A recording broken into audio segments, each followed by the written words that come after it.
Today is a very important day at the main jewelry design corporation. The head of the project, Liu Neng, was congratulated on the final design and thunderous applause was heard from the participants. Our hero was also present at this event and happily broke away from the crowd, trying to see what exactly the headman had created. The man showed quite a few beautiful sketches, which depicted one ring, which looked simply amazing. From all sides, there is nothing to complain about. But the boy saw this and became very angry because it was his doing. He worked on them yesterday. The brunette pushed aside the people standing nearby and shouted at the man, proving that this was his project. Looking menacingly into everyone's eyes, the bald man only grinned in response, and looking at him intently, asked if he could prove it. The bespectacled man pointed his finger at the drawer under the computer and said that those papers were lying there because he himself had put them there. Besides, according to him, he had a lot of drafts, and he could show them without any problem. One of the guests grinned and, opening the drawer, did not see any of them, just like the others present here. Goosebumps ran across the boy's body. He couldn't understand where they had gone, and the audience began to laugh loudly. The old man approached him and smiled. No one believes that such a young boy is capable of creating such a large project because he is just an ordinary intern. Our hero gritted his teeth. He remembers how he worked whole nights on everything, and all for the sake of winning a prize at the exhibition. This is his only chance to cure his mother. Not far from this door stands a beautiful lady who is looking at herself in the mirror with interest and adjusting her luxurious hair. At one point, the girl heard someone's footsteps and asked what the noise was behind the door. The old man approached her and winked, saying that nothing special was happening there, justifying himself by saying that everyone had become very interested in looking at his sketches. The blonde suddenly seemed to glow and took the bundle of paper from his hands to examine it carefully, and it seemed that the girl really liked it. A smile began to appear on her face and she praised the old man for his excellent work. He, in turn, became embarrassed and thanked Director Chin for such pleasant words. But suddenly, a loud scream was heard behind him. Our hero literally flew into the door and menacingly tried to prove that he was the author of this project, on which he worked at night, saying that many had seen it and could confirm it. The guy started making excuses, saying that he really needed the prize to pay for his mother's treatment. And then there was a deathly silence. The bald man looked the director straight in the eye and declared that the intern was simply overworked and completely confused about everything, citing problems with his head and promised to fire him immediately. But before making such an important decision, the redhead approached him and offered to go with her to the office. Our hero agreed and went with this impudent man to her. A couple of minutes later, the guys had already arrived at the place. The brunette was still trying to prove that these were his sketches, almost losing his voice. His competitor looked him straight in the eye with a slight mockery. He couldn't believe that he would be able to redraw everything down to the smallest detail. And besides, it will be very difficult not to make mistakes in this project. But the bespectacled man insists on his own. And yet, the old man grins. It seems to him that anyone can easily copy what is already ready. At that moment, there was a loud knock on the table. The director doesn't care whose project it is. The most important thing to her is that it's really good. After these words, the brunette's body began to tremble. He cannot understand why everything turned out this way. He cannot prove who is right and who is wrong. And to make things fair, Chin decided to give Yuan Hong a chance, looking into his eyes with interest. After these words, the boy became quiet, but still asked what she meant. The old man also became wary. He didn't understand what this woman was planning. Looking them both in the eye, she suggested that in a few days they go shopping with me in another city, and whoever was the first to find the right stone and cut it would win a prize. The men froze in place and began to look nervously at each other. No one expected such a proposal.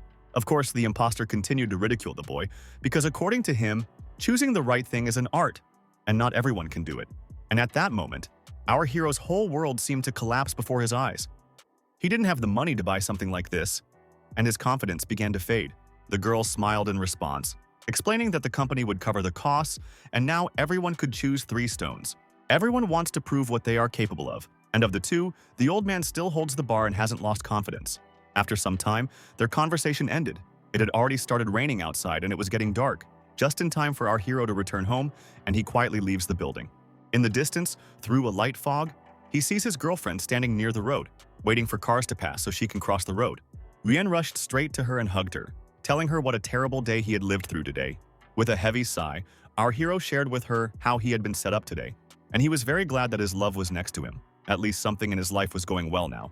And at that very moment, the old man came out of the building and turned to Jia Rui, asking him to hurry up and called him to him. After his words, the girl hit our hero on the hand and rudely insulted him. The guy quickly let go of her hand. The girl ran to the imposter and hugged him. It seemed that she was more glad to see him, and not Yuan. The bespectacled man looks at her, and his hands are already starting to shake. Maybe she made a mistake. He needs to find out everything. His so-called beloved turns to him and giggles quietly. As it turns out, she betrayed him and went to Liu Ning, calling him the man of her dreams, and he only smiled in response. Tears appeared in the boy's eyes. He sighed heavily and swallowed the heavy lump in his throat. Looking at the sky, he does not understand why this world is so unfair to him. He returned home with a terrible feeling in his soul, but the next morning Yuan went to the hospital to see his mother. She was still lying in the ward in a serious condition. Our hero could not find the courage and determination to go there. He considers himself simply worthless, and that is why the brunette just stands and cries at the door. He is very sorry that he is unlikely to receive the prize and will not be able to help her. And also his girlfriend whom he loved took and left him. His thoughts were interrupted only by the doctor's voice, which allowed the visitor to enter. Now is not the best time for tears. Our hero wipes them away and goes inside with a forced smile. As a caring son, he brought a small gift to his mother, namely fruits, to make her feel a little better. And the first thing Yuan did was ask about her condition. The woman took him gently by the hand and looked straight into his eyes, and the boy told her that he had a lot of work because he was now an intern. And of course, he lied to her about his supposedly high salary and many bonuses, so that she would not worry. Their pleasant conversation was interrupted by the doctor, who approached our hero. He asked them to step away for a while. It seemed they were about to have a serious conversation. The young people left the room, and our hero was handed some kind of paper. It seems that the attending physician is losing his nerve. This cannot go on any longer. There have been too many missed payments over the years, and if this happens again, the treatment will be suspended. The bespectacled man looked at the paper and read everything carefully. He understood what was happening here, and simply sighed heavily. Arriving home, he was completely distraught. Without even changing his clothes, Yuan scattered his bag and shoes around his bed and fell face down into the pillow.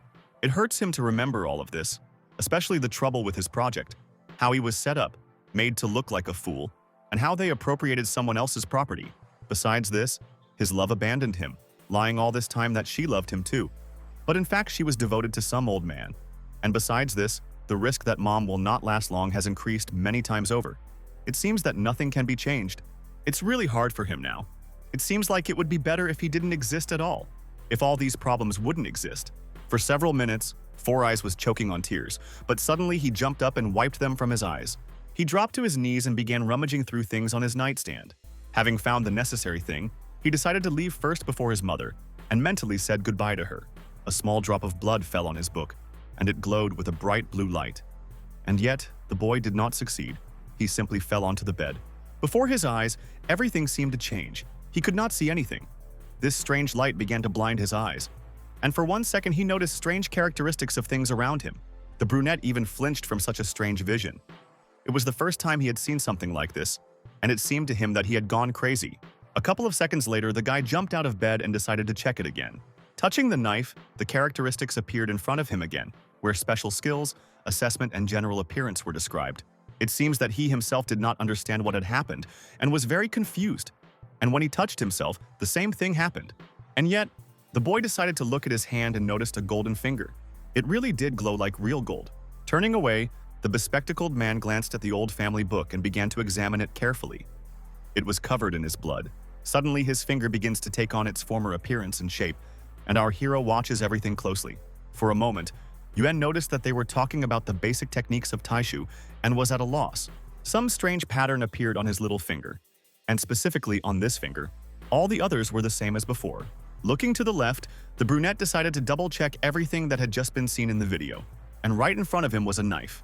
By gently touching the blade, he again recalled the information about it in his head, and this only works when he touches it with his little finger. All this looks very strange, but very interesting. The brunette looked at his palm and even rejoiced, because the thought dawned on him that he might have become a superhero and received superpowers. And finally, such a talentless and helpless guy gains confidence. This time he is sure that he will defeat that old man. Soon the three of them met.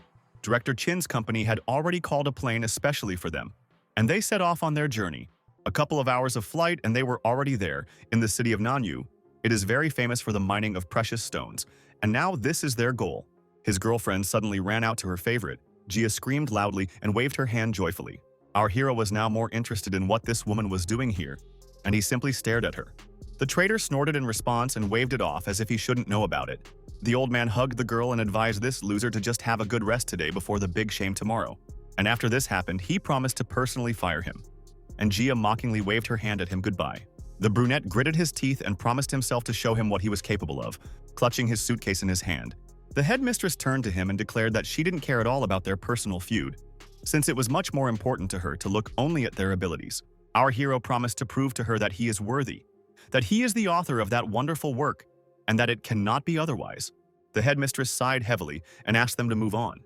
First, they needed to go to the hotel, and then tomorrow morning to the stone market. The boys had a lot of work to do, but unfortunately, even here our hero is haunted by small but still misfortunes. This disgusting couple was settled right behind his wall, and he is already tired of hearing their cooing. Even despite this nightmare, our hero wants to at least calm down a little and go have some fun. Otherwise, he already has this feeling that he's going to go crazy soon. Yuan takes his phone out of his pocket and decides to take a walk along the road to the stone market to explore the area here. His GPS shows that it's literally a couple of minutes walk away. The company specifically chose this hotel to be close, but it seems to him that a shorter route would be much better. The only downside is that even in daylight it is dark here. And even this doesn't scare him.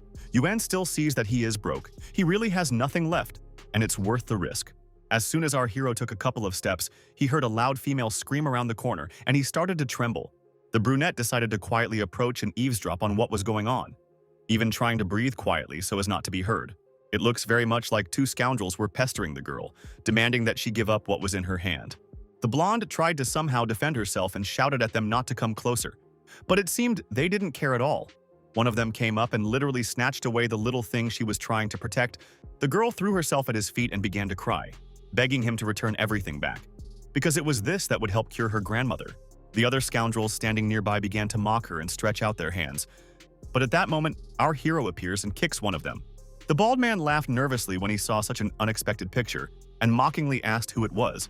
Yuan rushed towards him at that very moment and punched him in the stomach with all his might, screaming loudly, but it seems to his regret, the guy turned out to be slightly weaker than him in physical strength, and the bandit was able to easily resist him by swinging his knee. The man began to come closer and closer, taking a knife out of his pocket. It was time to show this impudent fellow his place. Grimacing, he swung the blade at him, and Yuan looked at his hand at the time, not understanding why his finger wasn't working. It was a good thing that the bald man's friend ran up just in time and said that the police had arrived, and it was time to run away. Finally, he turned to our hero and asked him to take this as ordinary luck, and he himself began to run away as quickly as possible. When the two guys were out of sight, the victim began to slowly crawl towards Yuan, asking if he was okay. The brunette slowly got to his feet and picked up his phone from the ground. It was a good thing they managed to buy some time. As it turned out, our hero had managed to call the police here earlier. But before continuing the dialogue, he turned away and asked the girl to tidy herself up. The blonde blushed slightly and became confused, asking for forgiveness. She began to nervously straighten her tie on her shirt. And now, when the bespectacled man came to his senses, he remembered that little thing that was taken from her. The girl had been so worried about it, and he felt very sorry for her. Yuan looked straight into her eyes and saw only a smile. As it turned out, there was only a box, and there was a little secret in this matter. His girlfriend managed to hide it under her clothes and proudly took it out to show it off. It's an ordinary stone, it's not cut, it's of ordinary quality, and the boy became very interested in how much it costs. The girl continued to chatter further. As it turned out, her grandfather left it to her, saying that just in case she could sell it and get at least some money.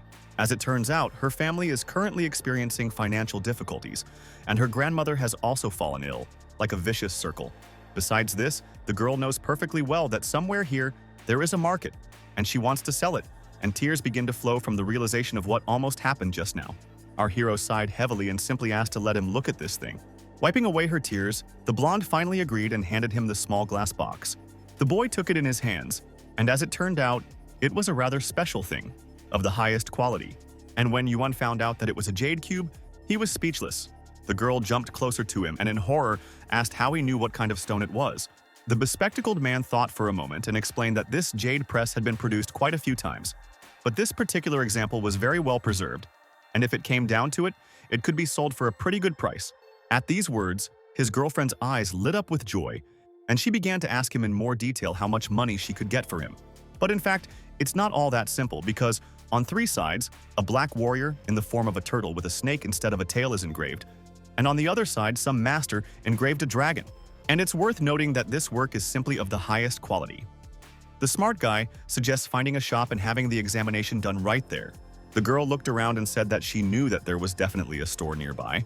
Without letting her finish, our hero smiled back at her and suggested that they go there quickly. since he still had things to do and didn't have time for all of this. Just as the green-eyed man was about to leave their meeting place, he felt a slight tug on his shirt. The girl grabbed his hand tightly and asked him to go with her, citing the fact that now, after everything that had happened, she was afraid to walk alone. Brunetta sighed heavily and still agreed. He had no choice. A couple of minutes later, the guys arrived at a ladies' antique shop to haggle. The friends looked into each other's eyes and opened the door together.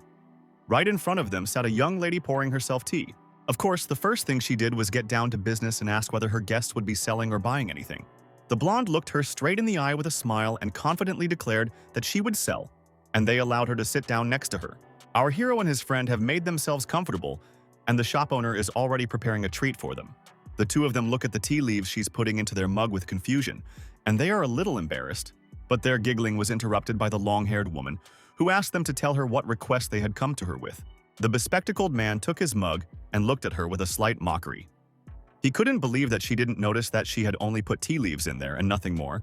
And even at this moment, our hero is about to check the mug with his finger, and it seems like nothing special. Even though it is of the highest quality, there is nothing special about it. It seems like all the things in this shop are like that. His girlfriend looked down at her small box and carefully placed it on the table, saying outright that she wanted to sell it. The shop owner began to examine it carefully. The jade cube was unlikely to be worth much. 20,000 at most, no more. Our hero initially found this madam suspicious. It seemed like she didn't understand such things at all, since she was lowering the price so much. The visitor was confused. Tears began to well up in her eyes. She said that this thing was given to her by her late grandfather, and her grandmother was in serious condition. Madame looked at her coolly, reminding me that she had come to me at the charity fund A in the antique shop. It looks like the young lady is not going to make any concessions, and she will have to accept what is.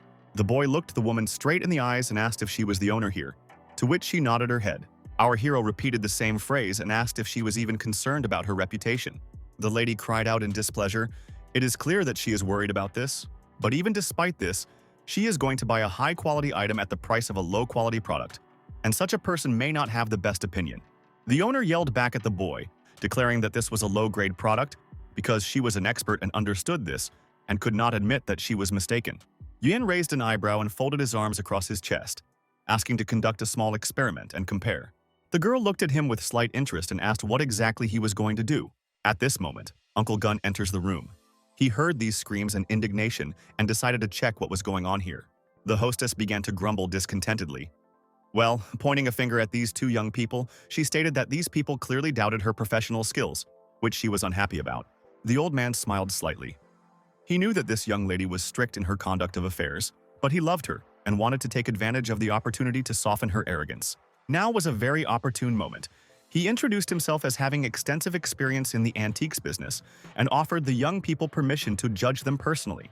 The boys looked at each other and gave their consent, crossing their arms over their chests. But in any case, the presenter will need to prepare, even though some people don't really like it. The old man brought the jewels on a tray covered with a light cloth and asked who would be first. Before starting, the man asked the guys not to worry, as this is a competition to restore justice and nothing more. But of course, everything has its conditions. The young people looked at him with interest and asked what exactly he was talking about.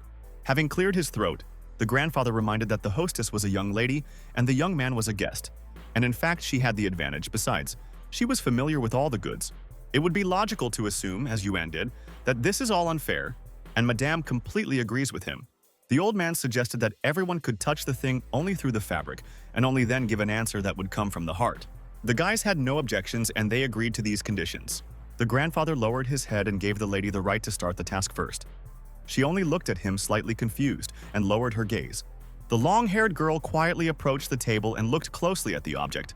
For some reason, her intuition told her that this was not the right thing at all, and Madame became wary. Looking up, the shop owner sighed heavily and declared that now everything had become absolutely clear to her, having made her choice. The old man smiled slightly and gave the young man the right to act. Our hero adjusted his glasses and began to carefully examine the object. Now he has his finger, and now, the most important thing is that his cunning plan works. The boy approached the table and put his left hand to his cape, in anticipation of winning. But surprisingly, Yuan felt absolutely nothing. It seems that his power is not working now. The old man noticed that he had felt something and asked what exactly. The bespectacled man opened his eyes and was slightly confused, trying to collect all his thoughts. The grandfather interrupted him and said, laughing, that now he should give up his seat to the lady and he would speak second. The shopkeeper folded her arms and announced that she had touched the Song Dynasty porcelain fish and also gave a suggested price. Our hero cleared his throat and stated in a calm voice that she was definitely wrong. The girl snorted at him in response and asked what he had found out and could say now. Looking at the fabric again, he confidently declared that in front of them was a plastic toy in the shape of a fish. The shop owner continues to resist and says that this is definitely some kind of treasure, not a trinket. Uncle Gun's words cannot be empty words. But the boy continues to stand his ground and does not give in. He is sure that this is definitely a toy, but not something important.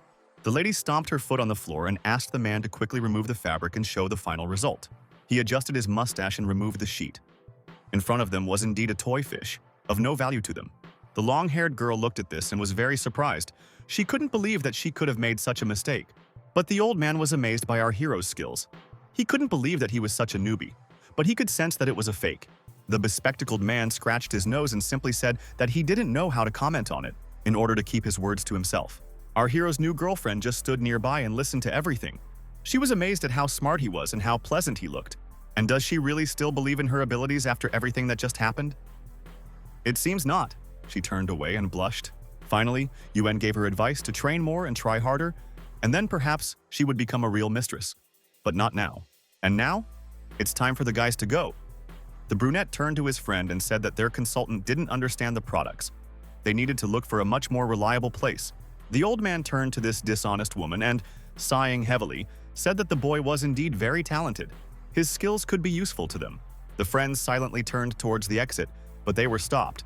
The owner felt awkward and began to justify herself by saying that she was simply confused and offered to give her a chance to look at the item again and give a new price. The boys agreed, and even the old man began to examine it carefully. This jade cube turned out to be truly valuable, and the engraved dragon clearly proved that they were looking at a high reward. Madame couldn't believe how she had saved herself from making such a mistake, and a slight blush of embarrassment appeared on her face. And yet she should admit that she is guilty before these young people, and promised the girl that she would buy it at the highest price if she was interested in selling. The blonde smiled back at her, and of course she agreed. But our hero is already bored. It seems that the problem has been solved, and now it's time for him to go about his business.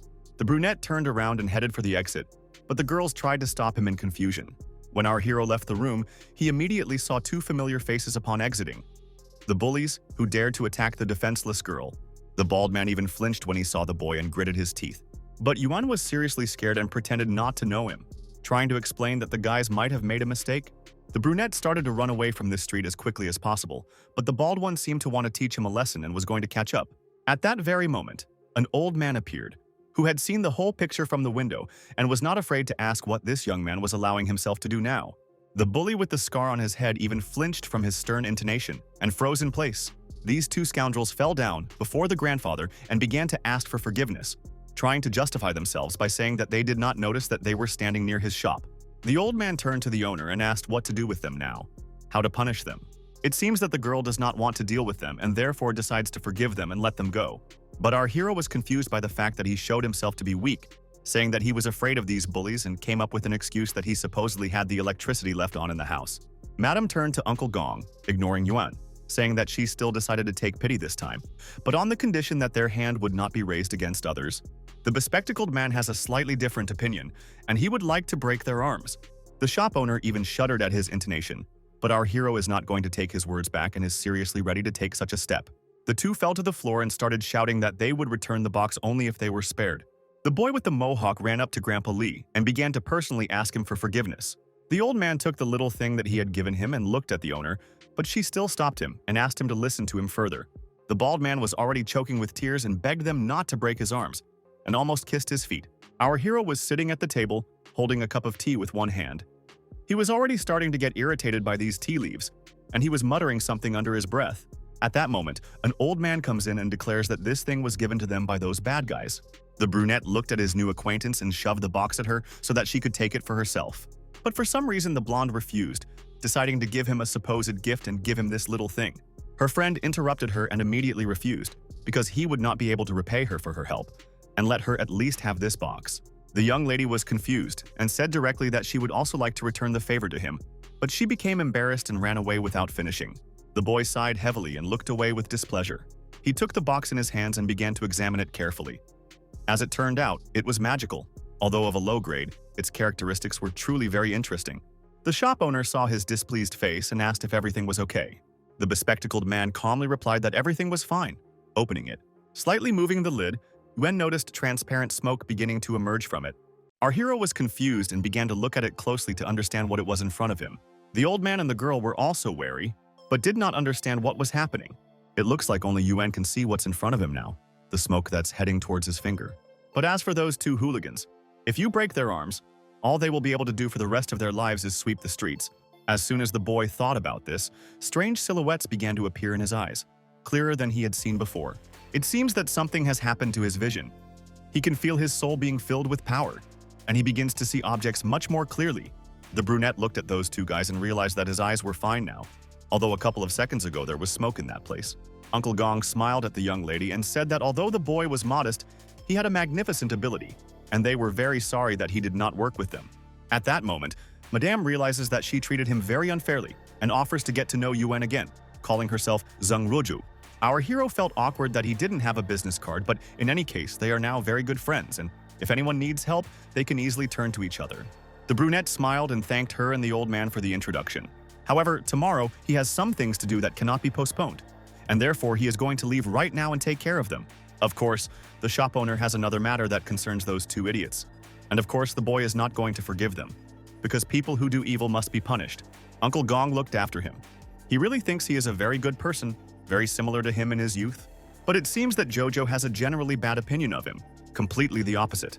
On his way home, the boy kept looking with interest at this interesting little box, which made it much easier for him to walk with. However, even despite this, he can't shake the thought of what this is. The brunette decided to go back and talk to them, since the jade market had been closed for a long time. He turned in the opposite direction and walked on with a proud gait. Meanwhile, he was being followed by some strange guy who reported to the unknown person that the madam had found some guy as an assistant.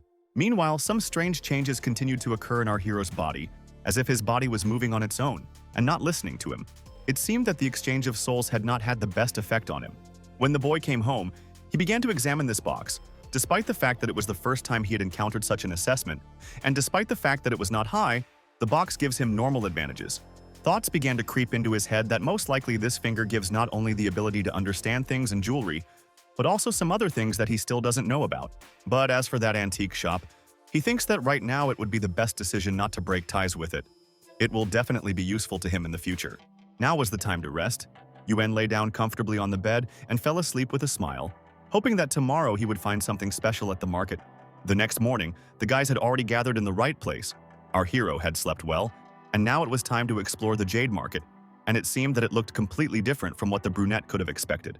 Seeing his surprised expression, the old man began to laugh at him along with that trader, saying that he had never been in crowded places. Gritting his teeth, our hero asked them to mind their own business and to take better care of themselves. The headmistress herself is starting to get angry at these frivolous people, and she yelled at them, informing them that she holds 2 cards.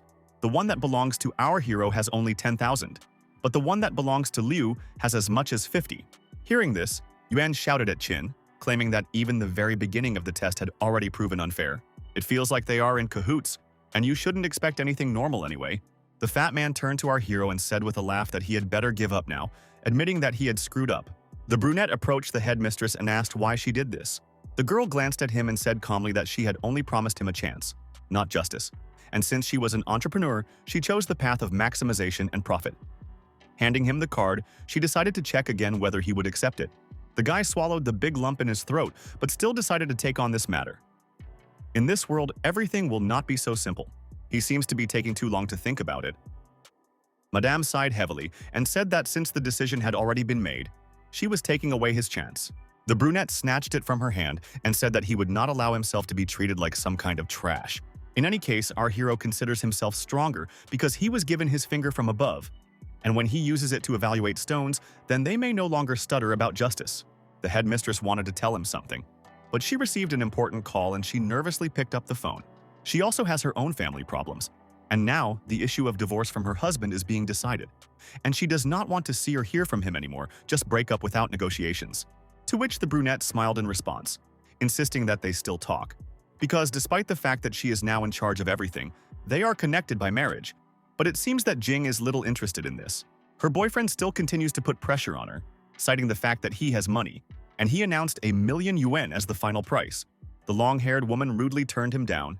He shouldn't get anything, and she herself is only going to talk to his lawyer.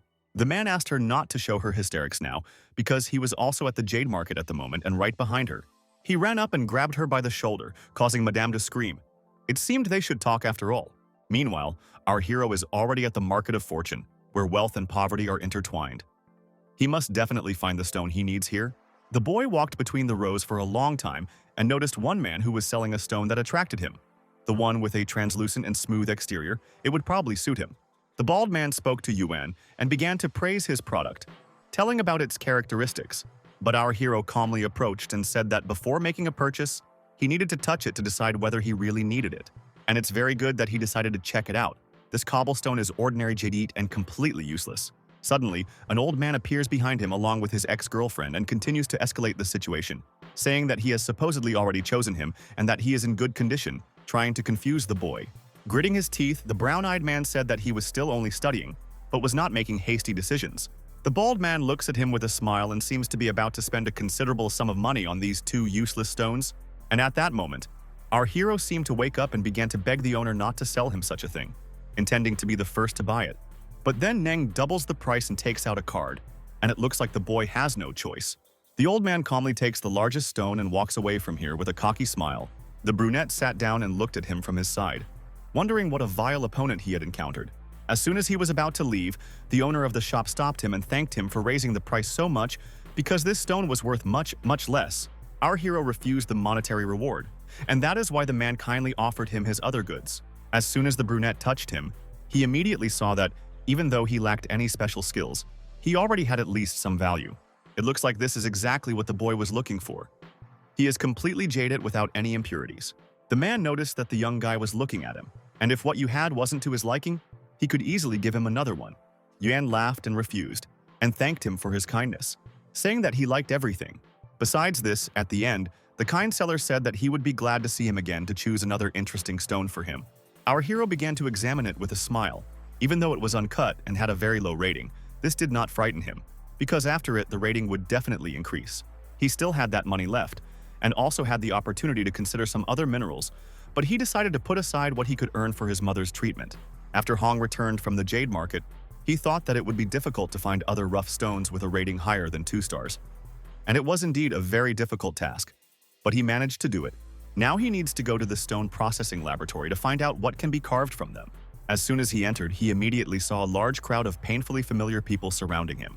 That fat man and his girlfriend were there and had already put their stones on a tray. The other guests also seemed to be against our hero and began to mock him for bringing some kind of trash. Of course, the boy felt a little offended. He heard everything, but he still doesn't intend to back down. Neng jokingly offered to help him with the project or to help make the security, and his madam stood nearby and laughed. Our hero approached Director Liu and asked that the stones be processed simultaneously to see what would happen next, and to make sure everything was fair.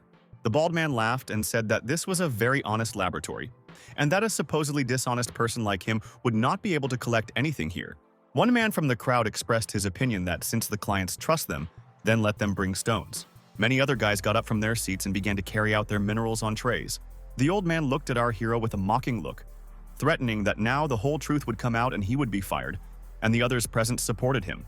Half an hour later, the cutting was already completed, and the presenter asked to inform the customers about this. Mr. Nang stepped forward and decided to speak first, pushing his opponent with his shoulder. When the sheet was lifted, people saw that there was a medium-sized stone in front of them, and it immediately became clear that the young boy would lose. Meanwhile, a smile appeared on our hero's face. He didn't expect that it would be just some green jadeite. It even looked funny. The bald man proudly raised his head and now demanded that Yuan take his step. It was time to get moving and show what he was capable of. He adjusted his glasses and turned to the two scoundrels. He doesn't say that he is an excellent expert in this matter, and therefore it will not be surprising if it just turns out to be a simple cobblestone. The man removed the sheet and everyone saw an identical-looking stone. It looks like this is also a green jadeite, and it is in no way inferior to that green one. But because of its size, it is probably more expensive. The old man gritted his teeth. He couldn't believe how this was possible. His rival chose a real stone, but it was most likely just luck. Our hero decided to tease him about how he had miscalculated and chosen a less valuable stone. But the bald man yelled at him and demanded that he take the crown off his head, since there were still 2 rounds left. The boys approached the judge, and she gave the order to open the next game. Yuan was the first to do this.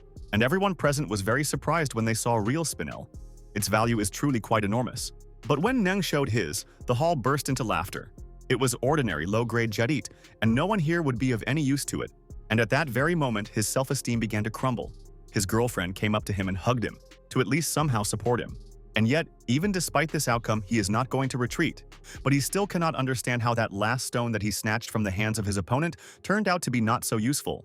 He couldn't believe that a cobblestone with a 1-star rating could cost almost $500,000, making the game even more interesting.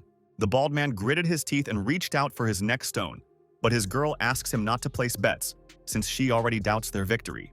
And at that moment, her lover hits her hard in the chest so that she does not interfere with him right now. The boy seemed to be tired of this cooing and decided to propose a bet, looking intently into her eyes. He turned to him and rudely asked what his point was. The bespectacled man looked him straight in the eye and offered that if he won, he would give him $5 million, which was just enough to ruin him. And only now, the man understands what a serious opponent he has come across, because he himself does not have that kind of money. Madame rose to her feet and asked him not to get involved in this. He pushed her away from himself again and asked, "What will happen if Yuen loses?" The young man agreed to give his life into his hands. That is, he would be able to dispose of him as he wished. It seems that the spectators appreciated this gambling game. They came across a rather brave young man today, and it was even interesting to watch. And Neng fell for it, because he was confident in his victory, and that this boy would become his living toy, so he naturally agreed. The judge looked at them and smiled, because they had concluded they needed a contract, and asked them to put their signatures on the papers. The guys approached the table and looked at each other sideways with slight grins as they signed the contract. The judge smiled, and now, after they had done this, he gave them permission to open their stones. Before removing the sheet, the bald man looked at his opponent and laughed, telling him not to blame him for this decision. And then the fabric is torn off, and a look of confusion appears on Neng's face, and he simply freezes in place. Other people started laughing at him. He was just a dud, a simple empty breed. And now it became clear that he had lost. As for our hero, he has the most valuable type of jadeite. People have not seen such excellent stones for a very long time. Many began to come closer. And indeed, emerald silk was in front of them now, the rarest thing that could ever happen. The old man gritted his teeth and was at a loss. He couldn't imagine how such an inexperienced boy could get his hands on such an expensive stone. The brunette approached him and said directly that Mr. Liu had lost, and now he owed him a large debt.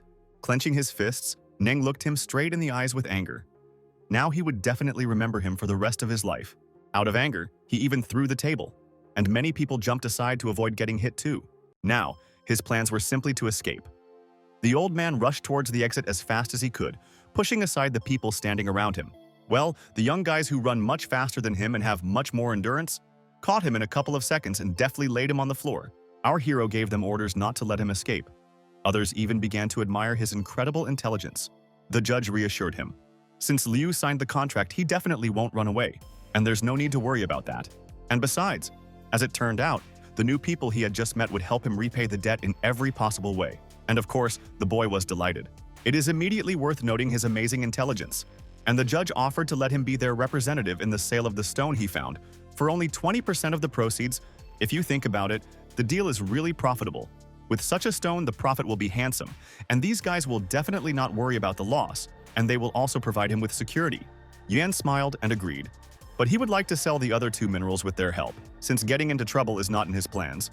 The men shook hands, and eventually the guys agreed that our hero would be given an advance payment of $5 million. The amount was quite large, which surprised the boy a little, but he still agreed. Meanwhile, the old man continued to lie on the floor and grumble, blaming others for allegedly deceiving him. After it was all over, Yuan turned to his new friend and asked how they could help him. The man smiled and said that there were too many options here, including assets, apartments, gold, other valuables, and they had their own channels for everything. His colleagues began to take away the expensive bags from this lady who was with him, and she, in tears, begged him to give her everything back. Yuan shared his phone number with his colleague, so that when the time came, he could calmly call him and discuss the details of the deal. And finally, our hero approached this scoundrel who so wanted to beat him, and reminded him that he owed him a debt. He lay on the ground and continued to threaten that he would never get away from him, to which the brunette only snorted and left. At that very moment, his ex-girlfriend runs up and hugs him by the hand with a trembling voice. She tries to bring him back to her, saying sweet words, seeing what a successful and smart young man he is. And of course, after what she did, he doesn't want to touch her, let alone even look at her. Our hero pulls his hand away and hits her in the face. Tears began to well up in her eyes, and the guy told her directly that he was sick of her because he truly loved her, and she behaved simply terribly. There is no point in talking to her any further. The boy simply leaves, and the lady remains on the floor, choking on tears. Now the boy has his own big worries. He has a golden finger, and now there is no point in thinking about money. He is sure that his mother will get better. In his joy, he wants to call Mrs. Kien and tell her directly that he is quitting. Even though she is not the best person, he still appreciates her help. Soon the phone rang and someone picked up the phone. But just as Yuan Hong was about to say something, he heard loud screams and even shuddered. She was kidnapped, and miraculously she was able to answer the phone to ask for at least some help from someone. Our hero was confused and began to ask where she was, but she herself did not know, in some strange abandoned house. And it seemed that not by herself. Yuan heard a rough male voice nearby. Qin is in great danger, and even though the brown-eyed man doesn't have any warm feelings for her, he still can't leave her in this state. The phone was hung up, and at that moment, the boy hears someone's quiet steps and slowly raises his head. In front of him are Miss and Mrs. Tseng. They look very happy to see him, but also don't understand why he looks so scared. The brunette decided to get straight to the point. Showing the phone, he said that his director had been kidnapped and he himself did not understand anything, but the situation was really quite serious. The old man began to find out the details in order to better understand what had happened, and the only thing that Madame managed to say was her location. And since she had been at work since the morning, they could not take her far. As it turns out, the Jade Market is currently undergoing scheduled renovations, and there are a lot of abandoned buildings. It's obvious that she's hidden in one of them. The old man called his friend and demanded that he bring his people here as soon as possible. It's very good that you have connections with their family. Yuan sincerely thanked them for their help, but he himself could not sit idly by either, and he hastily said goodbye to them and asked them to inform him if anything became known, and he himself would go looking for her. Our hero threw her a piece of paper with his phone number so that they could contact her at any time. The girl opened the piece of paper and read a very sweet quote, under which his mobile number was written at the bottom. She even had a little tear in her eye. Meanwhile, Yuan began to burst into every door of the abandoned building, trying to attract attention with his shouts. The search task is quite difficult. He checked almost all the houses but did not find anyone, and he is already starting to panic. And Mrs. and Mr. Tseng have already gathered their people, and then they are ordered to conduct searches to find the young lady. The girl showed everyone her photos so that they would know what to look for and who to look for. Such a matter could not be postponed. The man came closer to her and said that he understood that she liked our hero, and she was taking the opportunity to help him and strengthen their relationship. This made the girl feel embarrassed, justifying herself by saying that she would have helped even an ordinary friend in such a situation. She really does look like her mother, but she really doesn't like it when someone talks about her and immediately becomes rude. The bespectacled man was confused and promised in a trembling voice that this would not happen again. Meanwhile, Ju's husband was already next to her, and for some reason was setting up a video camera. It is clear that now, in case she refuses to talk to him, he has a backup plan. He will shake money out of her in a very unusual way. And it seems that he doesn't care at all even about the fact that he is now breaking the law. And these empty threats from a little girl do not frighten him. He began to treat her much more rudely, so much so that tears began to well up in her eyes. And finally, the brunette approached her, and with a grin asked if she would give him money or continue to stand her ground. Madame fell silent and simply choked on tears, looking straight at him. It seemed that he was not going to take pity on Ju even today. Hatred was simply burning in his eyes. Even though she found herself in such a situation, she still does not stop retreating. She would rather say goodbye to her life than pay even a penny to a person like him. It is clear that if she gives him a little, he will not stop and the extortion will continue, and no one knows until when. Our hero comes to the rescue just in time. He heard the screams and was able to determine the place where they are. Now it's time to deal with him. The brunette immediately saw his director's husband and hit him hard in the face, causing the girl to scream. She certainly didn't expect to see Yuan here, but deep down she was very glad that at least someone came to her aid. The boy carefully took off his shirt and gave it to the girl. She would find it much more useful now than he would. The man became even more aggressive and rushed to hit the young man, and he succeeded. He hit him hard on the head, so hard that the boy fell to the ground. The villain climbed onto him and began to swing his fist at our hero. It was a good thing that Yuan managed to react and counterattack him, grabbing his other hand. Now our hero is not the same as he was before. He is not a weakling, not a wimp, but can stand up for himself and help others. While Chin's husband was regaining consciousness, Yuan handed the victim's phone and forced her to call the police. And he himself will hold back the attacker for now. He grabbed him by the shirt and pressed him against the wall. The brunette looked him straight in the eyes. He didn't care at all who was standing in front of him now. He was most interested in the purpose for which he attacked the girl. but he certainly didn't expect to hear that this scoundrel was her husband. But Madame confirmed everything. Usati kicked him in the stomach.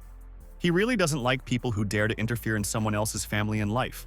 And now Yuan has a lot of questions in her head about how to punish him, because this is her family's personal matter, and she herself stands to the side and covers herself with her shirt, asking him to continue hitting him, because she is still divorcing him, especially after he wants to use her for blackmail to extort money. The boy's heart sank from such horror. He couldn't believe that such a worthless person was standing in front of him now.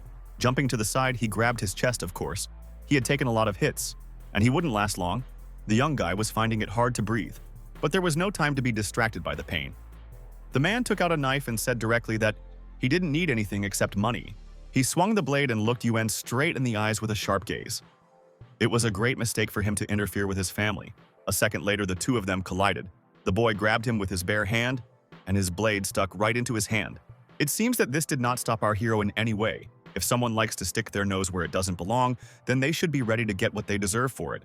The man fell to the floor and a huge hematoma began to appear on his face, and it appeared that he was unconscious. His now ex-wife ran up to our hero and hugged him tightly, tearfully thanking him for his help. If it weren't for him, who knows what would have happened next? Just in time, the guys arrived who agreed to help them search for the abandoned building they needed. One of their people burst through the door and told the commander that they were all here. The old man and his assistants entered the door and began to examine everyone present around. The first thing he did was approach our hero, who gave the order to bring that scoundrel to the police station. Because committing any kind of indecent acts against a girl, as well as a deliberate attempt on her life, must be punishable by law, Uncle Gong smiled at him and ordered his men to grab him and call the police, who immediately began to carry out his orders.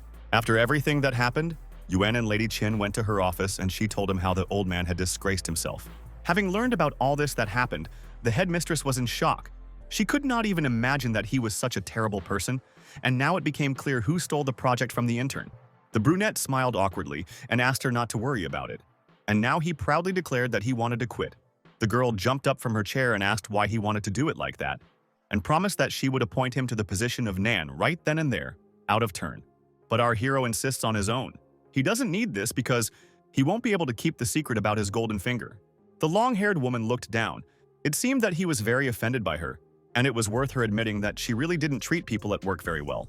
This time, Yuan didn't try to calm her down and simply said goodbye to her with a smile and closed the door behind him. But when he went outside, he was able to take a deep breath. Now it was time for him to return home and also cure his mother. Suddenly, he was stopped for a second by a phone call from Dr. Chen, who was treating her. The young man Gordo answered him and asked him not to remind him about all the payments because he had found the money and would make the payment right away. But unfortunately, this is no longer necessary. The man calls him to tell him the news that his mother is no longer showing signs of life, after which tears began to well up in his eyes. The boy can't believe that this happened like this and asked the doctor not to joke like that. But it seems that from his intonation you can hear that this is not a joke at all. After these words, he could not hold back his tears. The boy literally started to have hysterics. He threw the phone out of his hands. Just at that moment, a very good friend of his came out and found him in this state. Mrs. Tseng spoke to him in a quiet and gentle tone. She heard everything and asked him to cry if he needed to now. The brunette simply silently approached her and hugged her tightly, and the girl reciprocated. Just then, Madame Qin came to the door and found him in such a state that he was crying and helplessly hugging an unknown young lady. The long-haired woman looked at them, and at that moment 2 men appeared behind her and asked her permission to go further. Madame was confused and turned back nervously. It seemed she was blocking the way. When one of the guys saw her, he even adjusted his glasses to get a better look. It seems that over the course of all this time, she has become an incredible beauty in his eyes. Our hero's former headmistress turned away sharply. She felt disgusted when people like him looked at her so intently. After that, she simply turned around and left, and the bespectacled man ordered his subordinate to find all the details about her. Having gone a little further, they saw Yuan together with Mrs. Tseng, in which they were standing and still hugging. The bald man looked at his boss and said that it looked like she was the girl they had been looking for. The bespectacled man took off his glasses and smashed them on the ground in anger, staring at them intently. The woman continued to calm him down, trying to somehow support and encourage the young man. The man ran up to the two and swung his leg at our hero. It looked like she was his girlfriend and he wouldn't stand for what he just saw. The brunette managed to stop him with one hand and nervously asked who he was. A subordinate of the bespectacled man ran to his defense and hit Yuan Hong quite hard in the face. The boy jumped back and, rubbing his face, asked who they really were.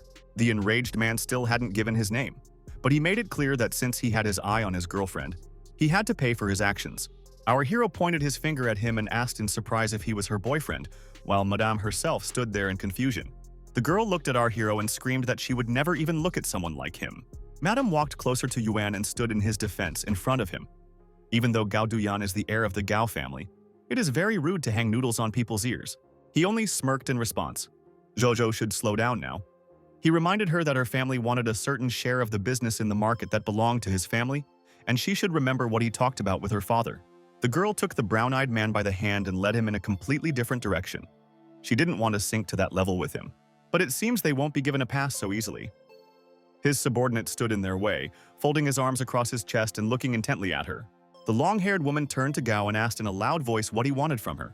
Since this was the Southern Jade market, not the Mogao market, it seemed that this man heard how close she was to him, which is why he came here to discuss something, and our hero only raised an eyebrow. The bespectacled man looked at his subordinate and demanded that Yuan be brought to him as quickly as possible. The bald man was right next to him in an instant. It seemed that his opponent was very fast, and even if the boy's finger somehow helped him, he would not be able to dodge. After that, he walked towards the old man, intending to hit him, but Tot grabbed his hand and was able to hold him back, since he is a champion in hand-to-hand combat in the wushu technique.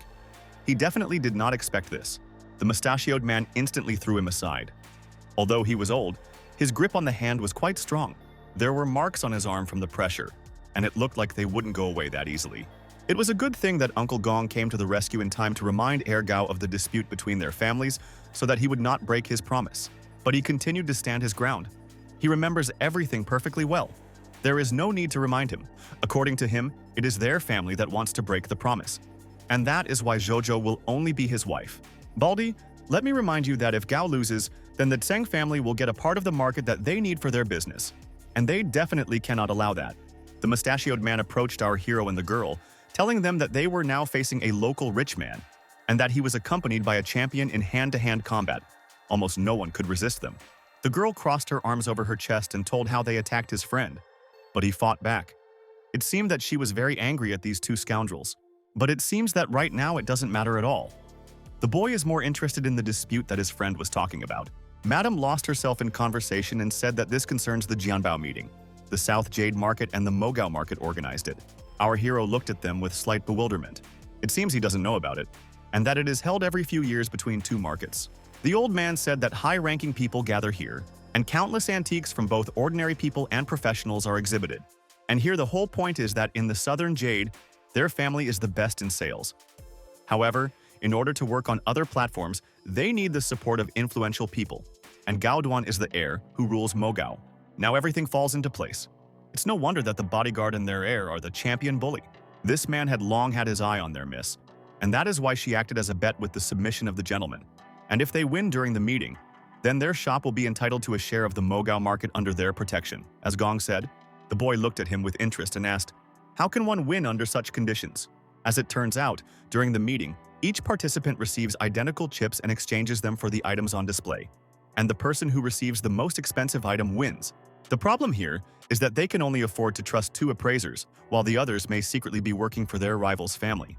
Obviously, in this situation, there is no point in talking about any kind of justice here. Madame Tseng herself despises her father because he put her happiness on the line, and that is why she opened a shop in such a remote place.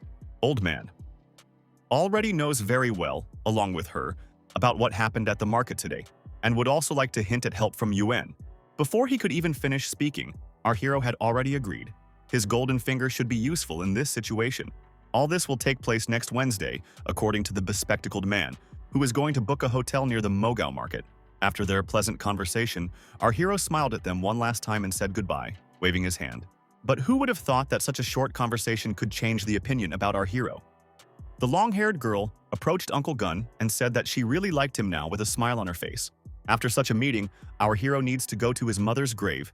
He brought her flowers, and he himself looks at two suicide letters. A very good friend of his gave them to him. One belongs to him, and the other to his father. And after that, the boy had an idea that perhaps his dad was alive. The brunette promised himself that now he would definitely find him and left the cemetery. Now that he has money, he can safely help the Cheng family and return to his normal duties as a student. Well, just as he was about to go up to his apartment, he saw his friend who, for some reason, was sleeping under the door. Xiaohua sat motionless. Yuan decided to come closer to her and ask what happened to her. The girl was very happy to see him, but he looked at her in confusion and did not understand what was happening.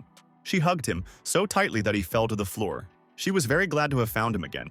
The guys hadn't seen each other for quite a while, and the brunette had already forgotten who she was. Suddenly, unexpectedly for the boy, she began to cry because her mother said that he was no longer alive, and that is why she specially came here to see him with her own eyes. Our hero hugged her back, and it turns out that besides his mother, there are other people who worry about him. Since she had a slight cold, he invited her to his place and gave her some hot tea. But he himself sat and looked at the mess in his house. He was even ashamed. The girl smiled back at him. She was his friend after all, and wouldn't judge him for something like that. But she couldn't even imagine how much trouble he had been through during all this time. Yuan stroked her head and asked her not to worry about it. But in the evening, he had a plane, and he needed to go to the Mogao market. But the girl should already be going home. But suddenly, she began to grumble that she did not want to go there, but wanted to stay with her friend, which even made him shudder. The long-haired girl hugged him and told him directly that she ran away from home because her parents did not understand her at all. The guy thought this decision was absurd and asked her why she did it. As it turned out, it was all because of him to fulfill his promise. The brunette was confused and did not immediately understand what she was talking about. And Xiaohua folded her hands on her chest and said that they were engaged. And here's the thing. The boy didn't expect this. He didn't even know that they had something so close. As it turned out, she was talking about childhood, how they were still little and went for walks with their mothers. And they watched the children and laughed. The girl was Boyka, and the two of them wanted her to become his son's bride. Yan immediately remembered this situation and asked if he had made a mistake. His girlfriend has already started yelling at him that his mother allegedly personally told him that he would really marry her in the future. It's hard to believe that he changed his mind. Our hero calmed her down and simply said that perhaps she was doing all this too hastily.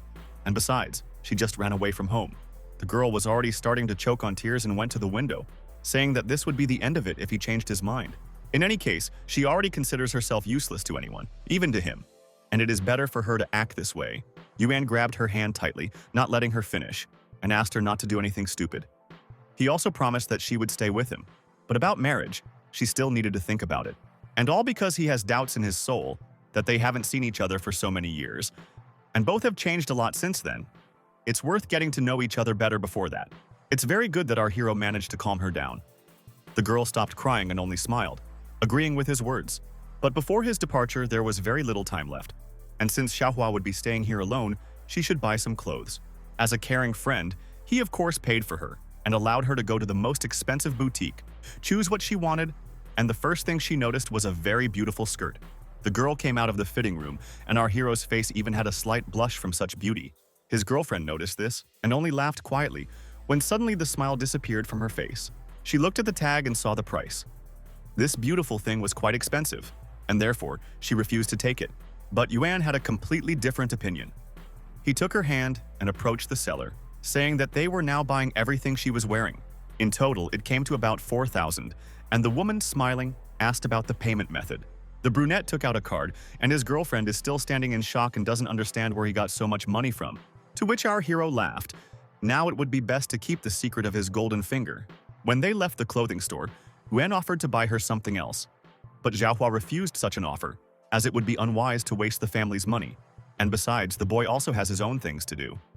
He has to go to the airport for an important Jianbao meeting.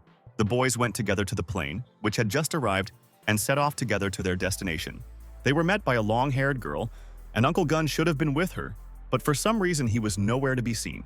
As it turned out, he had already left, and now she would have to accompany the boy to the hotel. Xiaohua turned to our hero and asked who she was, which made the boy confused and say that she was just his friend. But she really helps him in difficult times. The girl looked after her and said directly that she thought she liked him. Yuan jumped up to her and covered her mouth with his hand, asking her not to say anything unnecessary, since she was the daughter of very influential parents. The friend calmly removed his hand and said directly that she really thought so, because her intuition had never let her down. The redhead soon took the boy to his room, and now she had to take his friend to hers, to which she cried out in displeasure and said directly that she wanted to live with Yuan, and pressed herself against him, causing him to blush. Madame looked at her from the corner of her eye. Now it would be best to be more restrained because people who are not married cannot live in the same room? The girl looked at her displeasedly and screamed that she couldn't sleep without him and insisted that she be allowed to live with him. The women stood for a couple of seconds and stared into each other's eyes. No one understood why she was clinging to our hero, and he himself began to feel very awkward watching all this, and so he decided to leave the girls alone. It was time for him to unwind a little. When he went out into the corridor, it became much freer and even calmer. It was time to look around this luxurious hotel. Suddenly, he is stopped by someone's voice. Very familiar? These are the two guys with whom he fought last time. The bespectacled man looked at him with an evil smile and ordered his subordinate to deal with him as quickly as possible, because he would have to pay him for everything that happened. The bald man ran up to him and swung his leg, intending to hit him in the face. Last time he used the exact same tactic, and so he couldn't repeat the same trick a second time. Yuan hit him hard in response. The martial arts champion is also not going to stand still and will do the same. He adopted the tactic of moving quickly and delivered a couple more blows to our hero's stomach. Unfortunately, he was unable to repel this attack. It seems that his golden finger is still developing and cannot withstand such men. The boss came up to him and started laughing, pulling his hair. He needed this battle to continue. Unexpectedly for him, Yuan suddenly jumped up from his feet and punched him in the face, hard enough to make his nose bleed. The bully stepped back and covered himself with his hand, ordering his subordinate to quickly deal with him. In just a couple of seconds, the bald man was right next to him, and this time he wouldn't hold back. It was a good thing that Uncle Gun was there and was able to stop him with one hand, right in front of our hero's face. The bespectacled man began to make fun of him, twisting his palm. The way he fights, it's just kindergarten. He just needs to learn and learn all the martial arts. The boss stood up for his subordinate and began to threaten the old man that he would attack him too if he thought he didn't have enough courage. The old man smiled and advised the heir of Gao to stop this whole circus because the meeting was opening soon. And did they really want to lose by starting arguments? The bespectacled man looked menacingly into his eyes and thought, it seems that Jojo definitely sent him, and decides to retreat in order to see his defeat with his own eyes. He sighed dissatisfiedly, took his comrade and went to the door. Now their next meeting will be at a meeting. Our hero was already standing to the side and stretching his arms, quietly approaching his grandfather, who thanked him for everything he had done, as this was not the first time he had helped him out of trouble. The old man smiled back at him and asked me to negotiate with him, since for him such things were trifles. Joe was already standing nearby and saw everything. Uncle was one of the 5 elders in the Taizi sect, even though it was a long time ago, but Gong continues to be modest. As it turns out, all this time our hero thought that Kung Fu was just a legend, but he just saw the exact opposite of his thoughts. He would like to gain experience and fight like that someday, and now it was time to patch up the wounds. His girlfriend ran up to him and began to nervously wipe the abrasions, scolding him for getting into a fight again. But she should have gotten used to the fact that people sometimes lose control of themselves. That's nothing. But tomorrow the boy is in for a really tough battle. Before the Yi boys could blink, the next day had already arrived and the Jianbao meeting was about to begin. People began to gather. Security was also in place and had already made a remark to the victorious 4 that, according to the rules, only 2 people could represent Seng. The brunette looked at Uncle Gun and Jojo, wondering who would go with him now. Just at that moment, he hears footsteps behind him. It's that bully who imagines himself to be Seng's husband. The man is standing behind him or smiling. He looked at him and asked what he would advise now. But obviously, from a person like him, one can only expect ridicule. His people have already conducted reconnaissance and know that he is an orphan. He laughed and teased him about how none of his loved ones would come to console him after he lost, and that at such an event one couldn't let go of one's hands. Suddenly, the focus shifted sharply to another person, who was almost unknown to anyone here. A bearded man walked through the door and smiled slightly. The only ones who recognized him were Joe and Uncle Gong, who couldn't believe that he was invited after all. The man looks at him from under his glasses with a piercing gaze, and our hero stands there, perplexed, not understanding who he is and why he should be so worried. It turns out that this man is a famous appraiser throughout the country. His name is unknown, but he has a nickname, Vizgliad. Xiaohua began to laugh loudly. She was amused by that strange nickname. It made her stomach hurt. But it's best not to relax now, because this person only needs one look to leave the merchant penniless, and the people who were deceived are also looking for him to take a look at their goods. Yuan turned back, and the man was also looking at him and just smiling. Now it becomes clear that the main opponent in this round for the boy is he, and no one else? Everyone else can only try to catch up with him. And even in spite of all this, the brunette is confident in his victory, and is confident that everything will be fine. The guy is too hopeful that his golden finger will help him out. And now this time, Mrs. Jojo will go with our hero. And all because she is worried that her fate lies only in his hands, and she will not be able to remain calm until the end. Yuan's friend didn't like this at all and demanded that she let go of her hand and not touch her future husband. Longhair told him along the way that all the exhibits here were only from collectors from these 2 markets. But he didn't understand why they wanted to display their antiques here.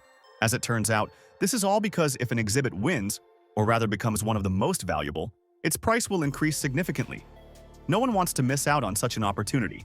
and it's not even clear which item is fake or original. The point is that not all goods here represent any value. The boy's guess turned out to be true. And now it's time to begin the most interesting part. The host of their meeting gave an introductory speech, after which it was time to move on to the rules. The boy looked at her with slight misunderstanding. Is it really true that even at such an event there are rules? As the woman explained, participants can only select 3 exhibits and no more. They are not allowed to touch them, and all hope lies in an expert opinion. Moreover, time is limited. After this speech, the boy even became serious. Very bad news for his golden finger.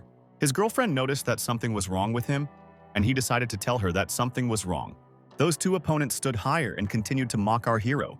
They can't wait to see him screw up. Yuan Hong took his ally by the hand and asked her to step aside with her. It was not worth lowering herself to their level, especially now. The Chinese man turned to his friend, whom he had come to help, and warned him that even though our hero was here on behalf of the Seng family, he still needed to be quite careful. But he himself behaves rather frivolously and does not worry about the situation because there are many more of them here. And besides, if you use the secret rule, victory is guaranteed. Our hero took his partner to a quiet place where no one would see or hear them. She looked at him with slight confusion because she didn't understand why he brought her here. We're going to talk about rules that aren't very advantageous. There are 2 of them, which means they can only choose 6 items, and that's the whole point. But to be much more specific, there are only 24 participants at the meeting. And if they unite and collect all the most valuable things, then the chances will be much higher than theirs. But it seems that this is not all. The brunette sighed heavily and lowered his eyes to the floor. According to him, all the participants are far from ordinary individuals, and therefore, they really need to seize the initiative. The blonde decides to get to the heart of the matter and asks what their plan will be now. Looking nervously into his eyes, the brown-eyed man asked her to give him 3 attempts to touch the exhibit, of course, if she trusts him.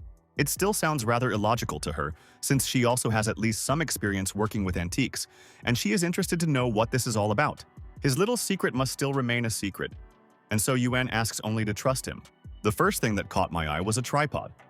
Quite a few of these have been excavated from the Warring States period, and one can assume that this item is quite valuable. There is no time to think, and therefore, our hero decides to touch it first. Suddenly, one of their enemy's men approaches them and is going to take it for himself. Yuan turns around and sees their boss, who is standing and just smirking. It becomes clear that he is only acting on a tip, but there is no need to be upset. You need to go to another valuable product and choose it. This time again, their attempt was unsuccessful. Again, they were overtaken and the goods were carried off right before their eyes. This happened more than once. After this whole circus, Jojo could no longer stand it and approached Gao himself with complaints about what he was doing here. He looked at her from above and directly stated that he was acting in accordance with the rules. It is obvious that he is cheating, using dirty tricks to achieve what he wants. But even if so, what will be his next steps? Our hero looked him straight in the eyes and asked, what if he was deliberately leading him to the junk? It was obvious that he was watching what his gaze fell on. The man gritted his teeth and swung at him, intending to hit him. And he doesn't like being scared like that. But it's very good that his friend was nearby and stopped him. Our hero is smart. And since these 2 have spoken, then they need to part on this note and continue to compete in their abilities. Madame Jojo approached our hero and asked if all this was true, or if he really wanted to confuse them. But he can't even tell her the truth now, because this is a psychological war and not a game of selection of things. Soon the presenter announced the end of the challenge. The participants' time was up. Now the moment of truth had arrived. It was time to move on to the next stage. The 2 biggest rivals have stepped forward, each confident. The woman looked at them, and with a smile, invited them to come to the table where their chosen exhibits were displayed. Mr. Gao admitted that this time he hired the most insightful person, and it cost a lot of money. And no matter what happens, the boy will still lose, according to him. The brunette grinned and asked him not to be so confident, because who knows what will happen next? Maybe someone else will shed tears and not him. The green-haired man laughed loudly and tore the cloth off the table. In front of the boys, there was a whole row of objects covered with small sheets. Everyone was looking at them carefully. The presenter came closer and said that these people turned out to be the best, and each showed their talents in evaluating things. Now we need to look at how they coped with this test. Uncle Gun and our hero's friend are standing on the balcony and looking with excitement at everything that is happening. They are interested in what goods the guys have chosen. The green-haired man came closer and decided to see what was presented here, under the very last towel. Our hero looked him straight in the eyes and agreed that he would open it quickly. A very suspicious reaction, as it seemed to Gao, and he was already getting angry. But his hired friend asked him to wait and see what he would do. The brunette looked them straight in the eye and said that they were going to play their games, and therefore he was going to look at all the exhibits at once. The people who came as spectators watched everyone carefully. They liked this guy, but they still think that Mr. Gao will win. The man smiled and agreed to let him do just that. The guys began to open the items one by one, and all the guests froze and watched calmly. But the audience's attention focused on something completely different. A porcelain horse from a famous dynasty. Some of the guys also recognized the ancient painted tripod of the Yuan dynasty. Its price is quite high, and their total is even more so. Our hero has already opened all his items and looks at the audience with cold blood. The crowd began to ridicule him, since almost all the valuable exhibits had been selected by Mr. Gao, in the opinion of other experts. His opponent looked him straight in the eyes and asked him if he wanted to say anything now, with a slight smirk on his face. Our hero smiled and said that there was one more exhibit, and perhaps it was one of the rarest artifacts in the world, who knows? But whether there were fakes among the enemy's selected items was already questionable. And after these words, the whole hall fell silent. Everyone remembered the existence of one more thing, and this guy's words now made sense, which means the heir can lose. Gao heard their conversations and shouted at the crowd not to mumble under his hand. His dearest guest approached him and calmed down, asking the heir to be patient and not to worry ahead of time, because they too had not yet revealed their last item. And even despite this, the man still continues to worry, because now everything may go completely differently than they planned. The bearded man is sure that this newcomer cannot be better than him. And besides, his father chose him last, and he will definitely cover the entire amount. The brunette smiled back at him, and indeed, now he could rest easy. His dad wouldn't be able to allow him to lose. Meanwhile, our hero's girlfriend and Uncle Gun are watching from above. It seems that they are not saying anything good there. The long-haired woman is already starting to worry. She thought about the fact that all the organizations of this meeting are run by them, and it is possible that they deliberately put out their most expensive jewelry. Of course, Yuan's victory is now in great doubt.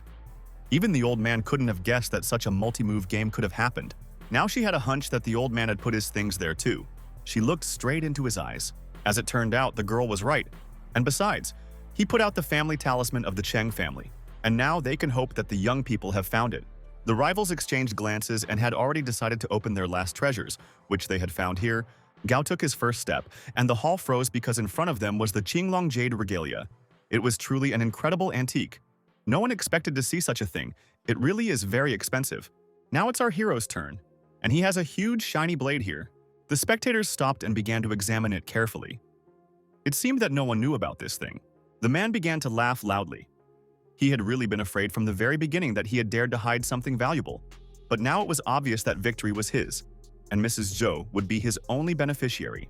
Even the bearded man confirmed that they had won. The bronze weapon was a good antique, but only Gujian's sword was valuable. This young man really had a lot to learn. But then his girlfriend came up to him and asked all the spectators to be quiet and take their time. It was time to show all the cards. The guy looked at everyone in turn, who looked at him and confidently said that this blade belonged to Qin Shi Huang. But no one expected this. They now have a national treasure in front of them. And Uncle Gun rubs his mustache and just smiles. It's very good that they were able to find what they left behind. As it turns out, the ancestors of the Cheng family had already discovered his tomb and entered it, and now all questions are closed. As the girl could guess, their family was in the tomb before the state, and now everything proves why this blade is so valuable. Their opponents were speechless, and Gao himself wanted to find out who had exhibited this thing. But then his beloved came up and asked who had shown the Jade Qinglong regalia. The bearded man approached the heir and said directly that this guy chose this thing only on the advice of the Cheng family. Someone was able to guess about their plans earlier. Now the brunette got angry and forced all his subordinates to be checked to find out who the traitor was. Well, the presenter won't let him do that. She asked all the experts to conduct an examination of all the selected exhibits. And here is the expert of the Mogao and Southern Jade Market.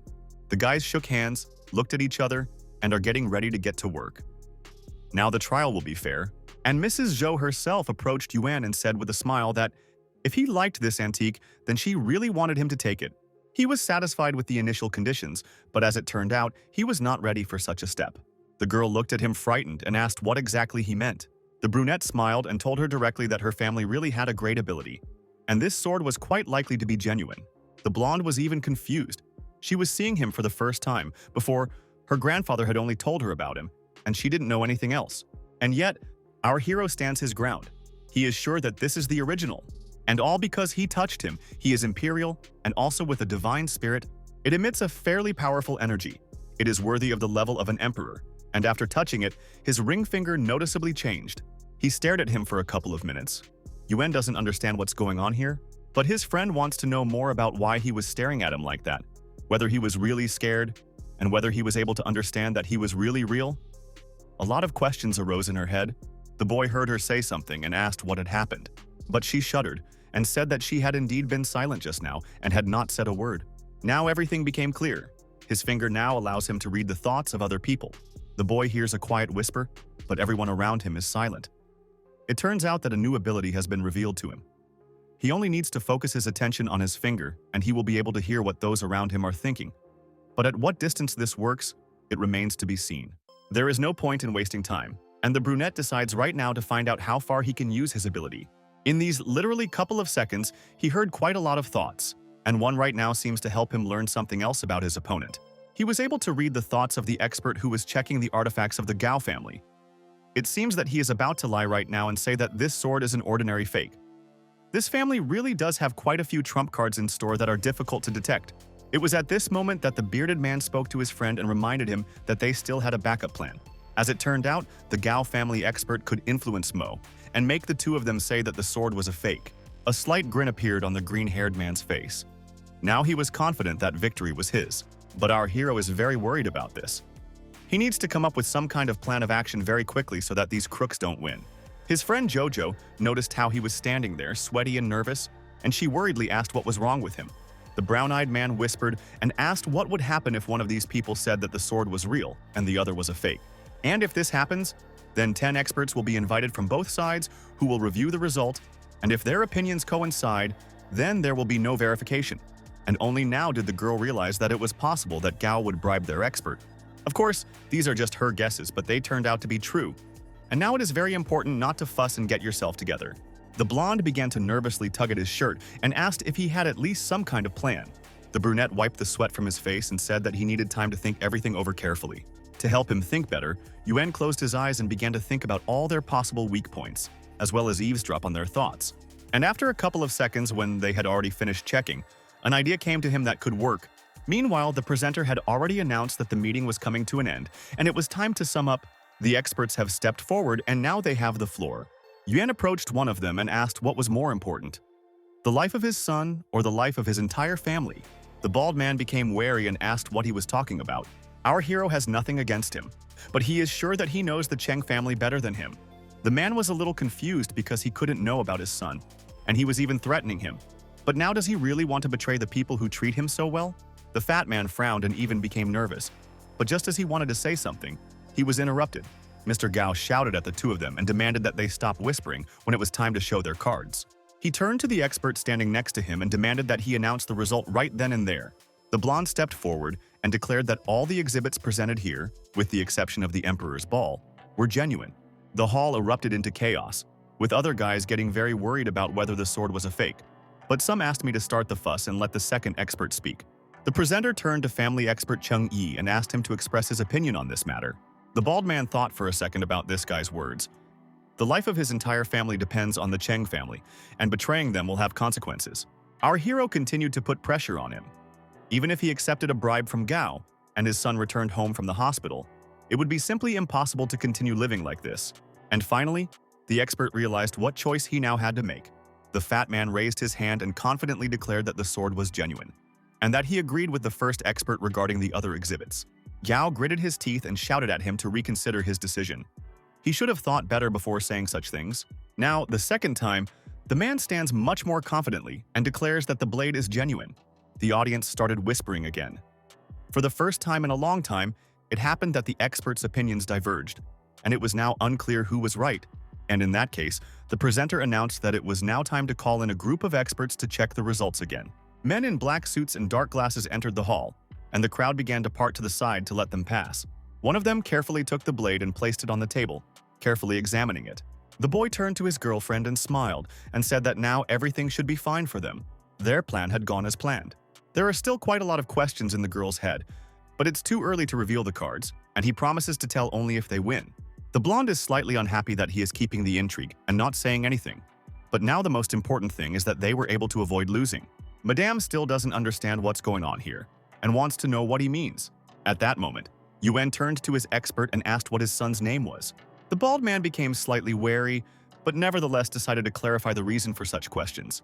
The brunette said directly that he helped him, and he cannot stay in the Ark and will help save his son.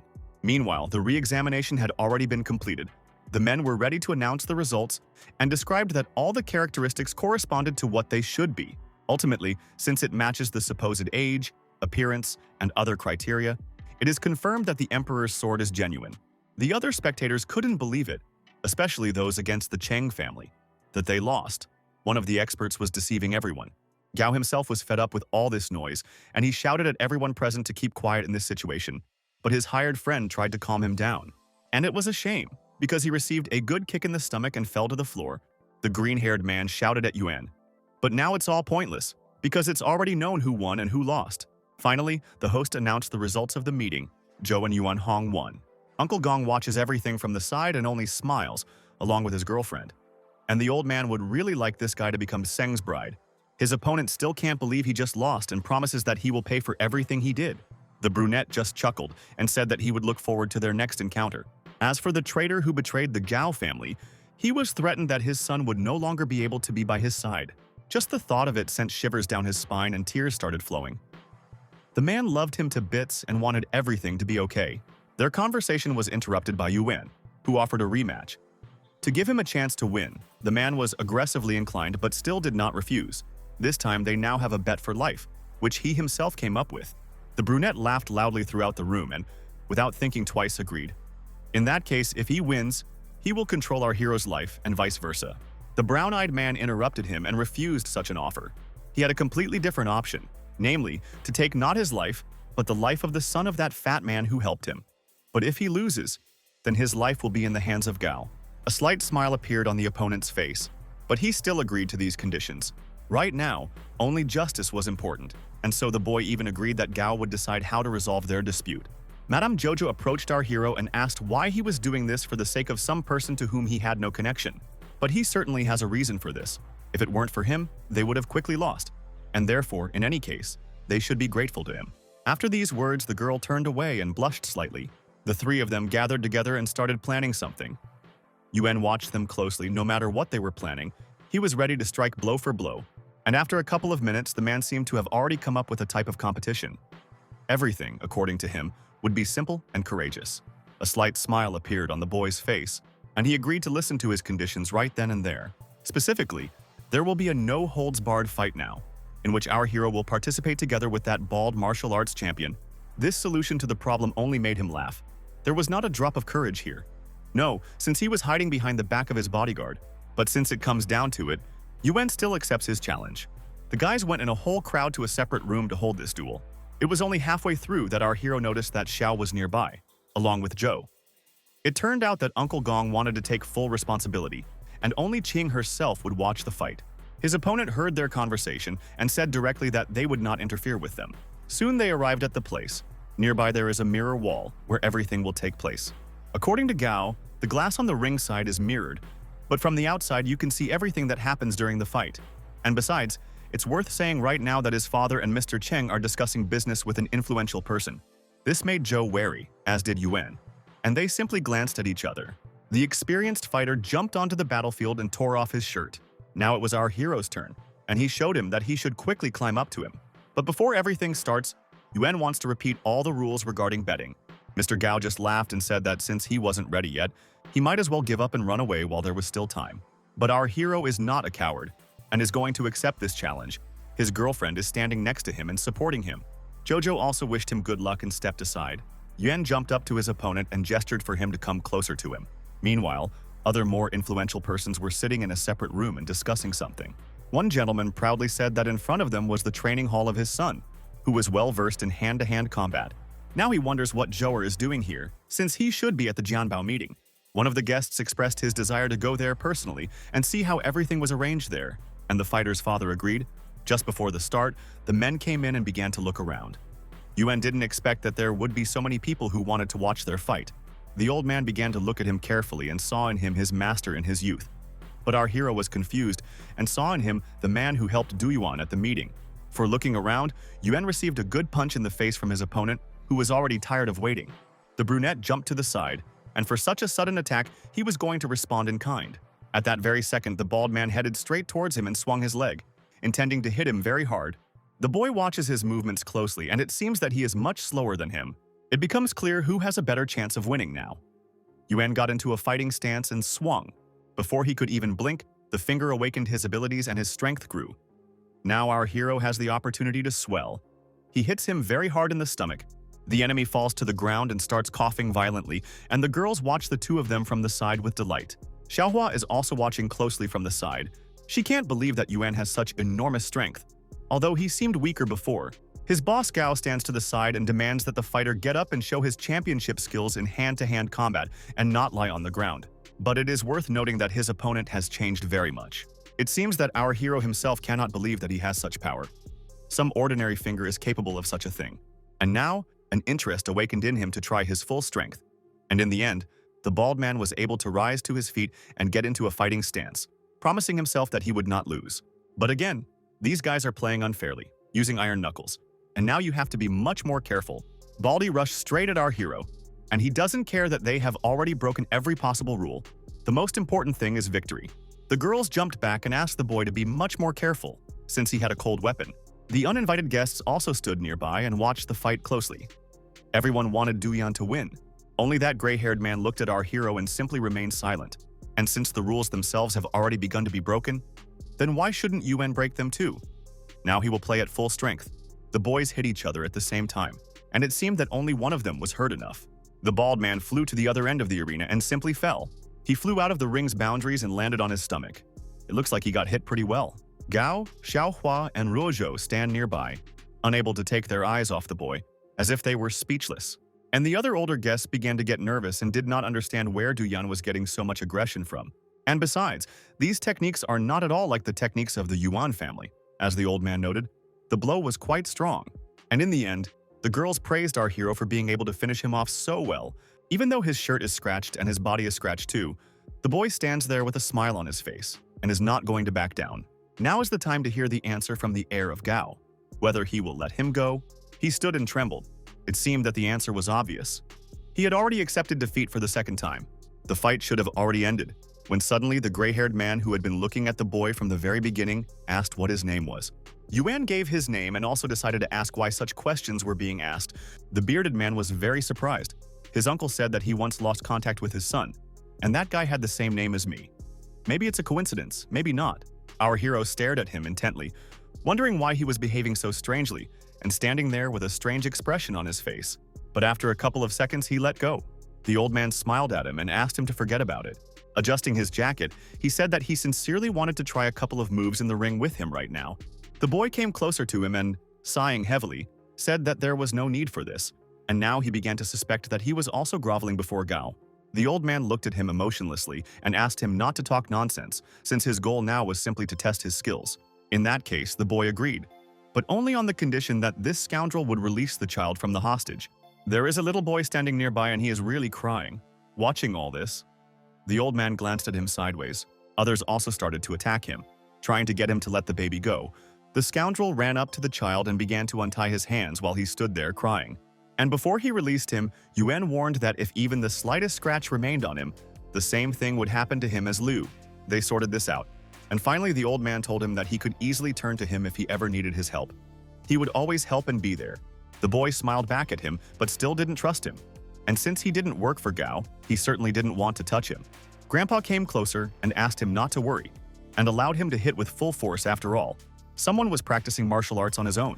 The old man got into a fighting stance and with a smile asked him to attack him. Uncle Gong also observes all this and is familiar with this technique of Beijing Yuanxi. As soon as everything worked out for him there, Tot immediately came here, and his teacher for many years was the best in the world. But he was unable to repel this very blow that they are now going to use on our hero. After hearing these words, Zhou looked at Yuan with excitement and became even more worried. In his thoughts, together with his girlfriend, they stood next to him and supported him, so that he would not get hurt. The brunette rushed straight towards his opponent, wasting no time to show what he was capable of. He wanted to start with something simple and hit him with his fist. But despite his age, the man was able to dodge. His speed is incredibly high, and he even managed to swing his hand at him. At that moment, the boy froze, and in that moment the thought flashed through his mind that he didn't need to move, otherwise his life would end. After a couple of seconds, the grandfather stepped back and said with a smile that he had won. But Yuan had been defeated. Brown-eyed looked at him and with a smile thanked him for saving his life. He didn't need him anymore now. Grandpa smiled back at him and said that such honorable thanks were not worth expressing now. And since that's all, Brunei wants to leave this ring as soon as possible and is getting ready to leave. But the old man is not going to back down. It seems to him that he has already managed to hold a couple of trump cards. But if they had fought to the death, he would have won anyway. The grandfather was sure of it. Yuan nodded his head and said directly that as long as no one bothered him, he would not bother anyone and take such steps. This young man actually managed to interest the old martial arts master, and he asked him what his plans were for the future. According to the young man, he doesn't have any special aspirations. To begin with, he would just like to start his own business. He hasn't even thought about anything else yet. And thanks to his golden finger, he has a couple of million now. He had plans to open his own antique shop, but his grandfather seemed to read his mind and even agreed to work with him, promising to give him business in 2 cities. His other guys began to dissuade Mr. Yuan from doing this because it was too risky. But he interrupted them and even shouted, because it was not their turn to speak yet, and they were already chatting and chatting. The men gritted their teeth and simply listened to their conversation in silence, with dissatisfied expressions on their faces. Mrs. Zhou can't figure out what kind of person this is, because it seems that even his father is scared to death of him. Meanwhile, the boy thanked his new acquaintance for the offer. However, he believes that he still doesn't deserve it and therefore won't be able to accept it, at least for now.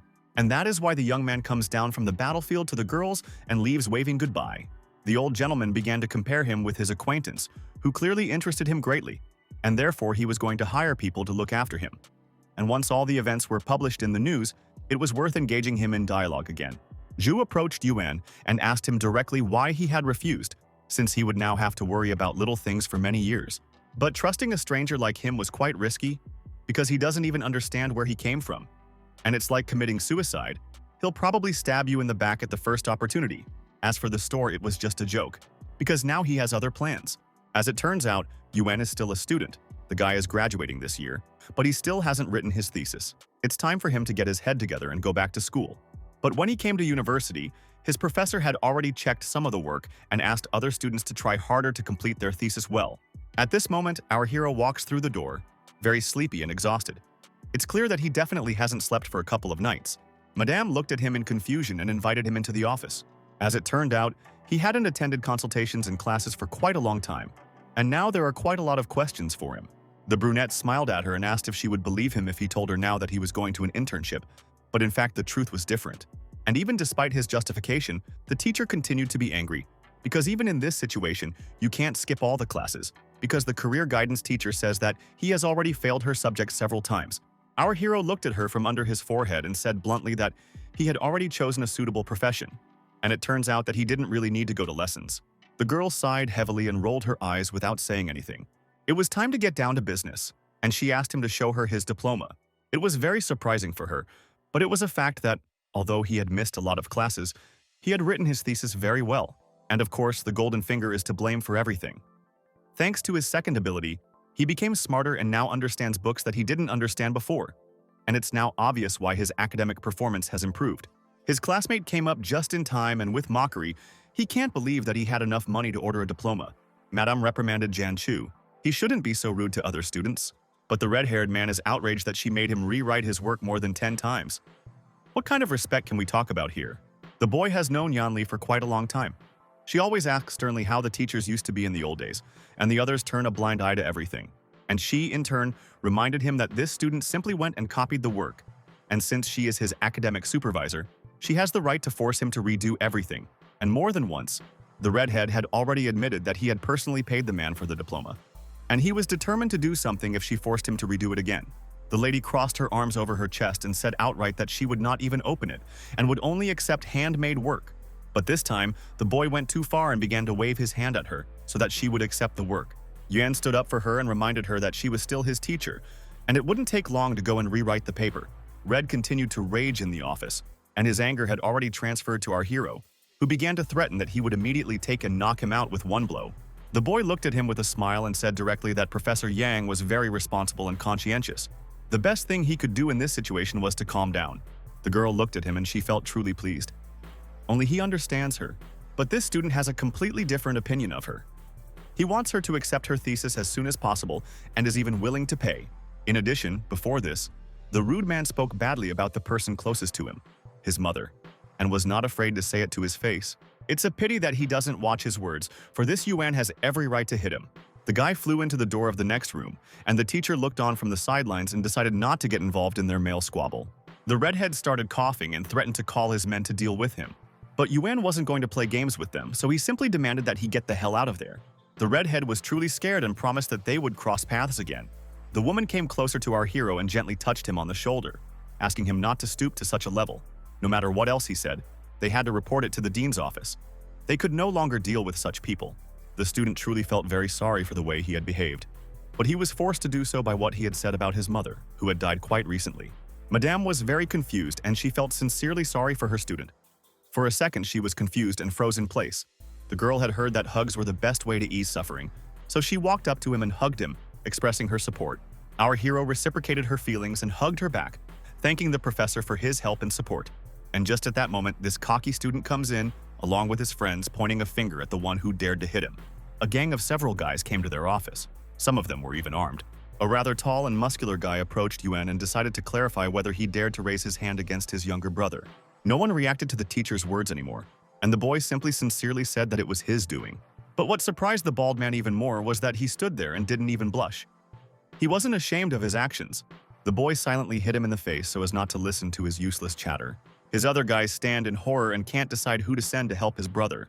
Yuan himself grabbed him by the throat and lifted him up, lifting him off the ground, looking intently into his eyes. The bald man began to smile and ask him to let him go so they could talk calmly. Our hero simply threw him to the ground. He can just take their lives at any moment if he wants to. And finally, he was able to get to his feet and headed towards the door. And when he saw Yuan's gaze on himself, he decided to run away as quickly as possible, and he would deal with the teacher a little later. Our hero looked at the girl and saw how she stood there and didn't know what to do. The boy grabbed the bald man by the shirt and pulled him towards himself before he could leave, because he had already managed to read his thoughts and knew what his plans were. Yuan threw him to the ground and crushed him with his foot, directly saying that he knew about his intentions to settle scores with the professor. Of course, he began to nervously deny his own words, trying to smile quite calmly. But he couldn't stay calm. Yuan swung his fist and hit him literally a couple of centimeters from his face. And finally, our hero warned him that if even one hair fell from Professor Yan, he didn't know what he could do with it. The man laughed nervously and promised that he would never be bullied again. The rest of his gang stood to the side and watched everything that was happening. Meanwhile, our hero had an idea. He paid them a fairly large sum, but only so that they would do something for him. He pointed his finger at Zhangju and asked him to teach him a lesson for everything he had done. Red got scared and asked them to stop and think before doing this, because they were all his brothers after all. Meanwhile, that bald guy lies and watches everything that is happening. He sees how incredibly strong our hero is. Inhuman strength flows through his veins, and even if he grabs his leg, it is unlikely that anything will change. And he decided to kneel before him and asked him to state his name, that now he was his debtor. Our hero glanced at him sideways and finally decided to let him go, because he might still be useful to him. Yuan accepted his service, but also asked him to keep in mind that he did not want to deal with their criminal underworld. During the conversation, it became known that their gang is called the Gang of Tattooed People. Although it sounds a little boring, it suits them. Our hero laughed and suggested that they change the name to an association of bald people, because that way they could do good deeds or, even better, find a decent job somewhere. He stopped for a couple of seconds and thought, and indeed, this option suited him much more than the previous one. Since this man is responsible for his brother, Yuan decides to give him a piece of the precious stone and finally tells him his name. The victim accepted his gift and simply watched as he entered the office. Of course, our hero went straight to the professor, who was horrified by what was happening. The student is sincerely worried about her. The situation is truly terrible, and it's very good that Yan doesn't know all the details. Most likely, the woman heard all these sounds and perhaps thinks that he killed someone. But our hero himself said that nothing criminal happened, and they supposedly just had a preventive conversation. It's surprising that the teacher took it all so calmly and decided to get straight to the point and make some edits to his thesis. And finally, after he talked to her, he was going to go on with his other business. He had someone he needed to visit. The brunette approached the right door and knocked to be opened, introducing himself as Yuan Hong. Hearing this name, a bespectacled man opened the door for him. It seemed to be an acquaintance of his. He recognized him immediately. His goal today is to visit his old friends, whom he never forgets. To be more specific, our hero needs help in starting his own company, and he knows perfectly well that he has come to the right place. In addition, he plans to speak to investors and will be in charge of all company development and finances. The man adjusted his glasses and asked what exactly he meant. As it turns out, it is this guy who wants to appoint him as chief executive officer. The offer is quite good, but he can't just take on a bunch of responsibilities and takes a step back. It's obvious that the problem is not that the guy is against it, but that he is too worried about another girl, although it's time to move on. The bespectacled man sat down in his place and said directly that she left him because of money, and therefore everything that concerns finances hurts him. The boy was tired of hearing this sniveling and whining, so he gave him a good slap in the face. The man was confused and began to rub his cheek, but he definitely wouldn't be able to sit in one place for long when his friend was nearby. Yuan grabs his hand tightly and leads him somewhere without saying anything. The only thing that is clear from his words is that he is going to return his dignity, and he is silent about what will happen next. Although he struggled, but he certainly couldn't escape anywhere. The brunette took him out into the street. There is already some kind of car parked near the building, and it looks like their friend is waiting for them. He grinned and spoke to our coward, and reminded him of the situation where a girl beat him up and he couldn't even respond in any way. The bespectacled man broke free from our hero's hands and was about to leave, as he didn't want to deal with this man.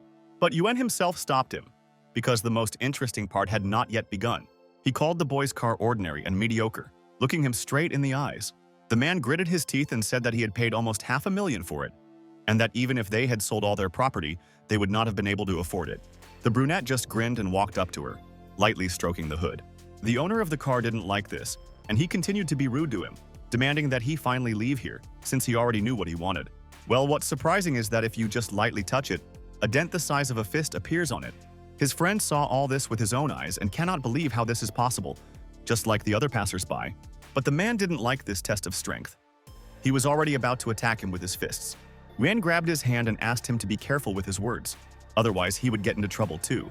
Suddenly, he heard a female voice behind him and turned back.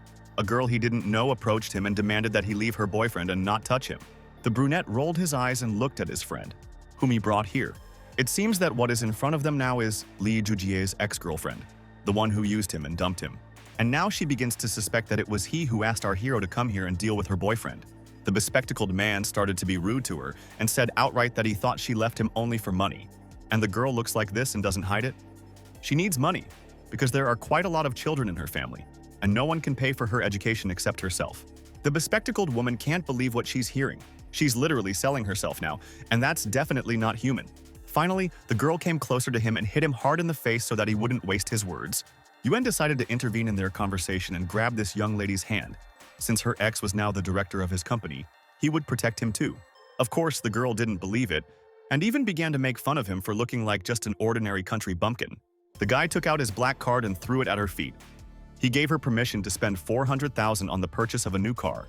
As for the rest, she will get them if she allows her ex-lover to hit her 3 times. The girl looked at him indignantly, wondering where he got such a large sum of money.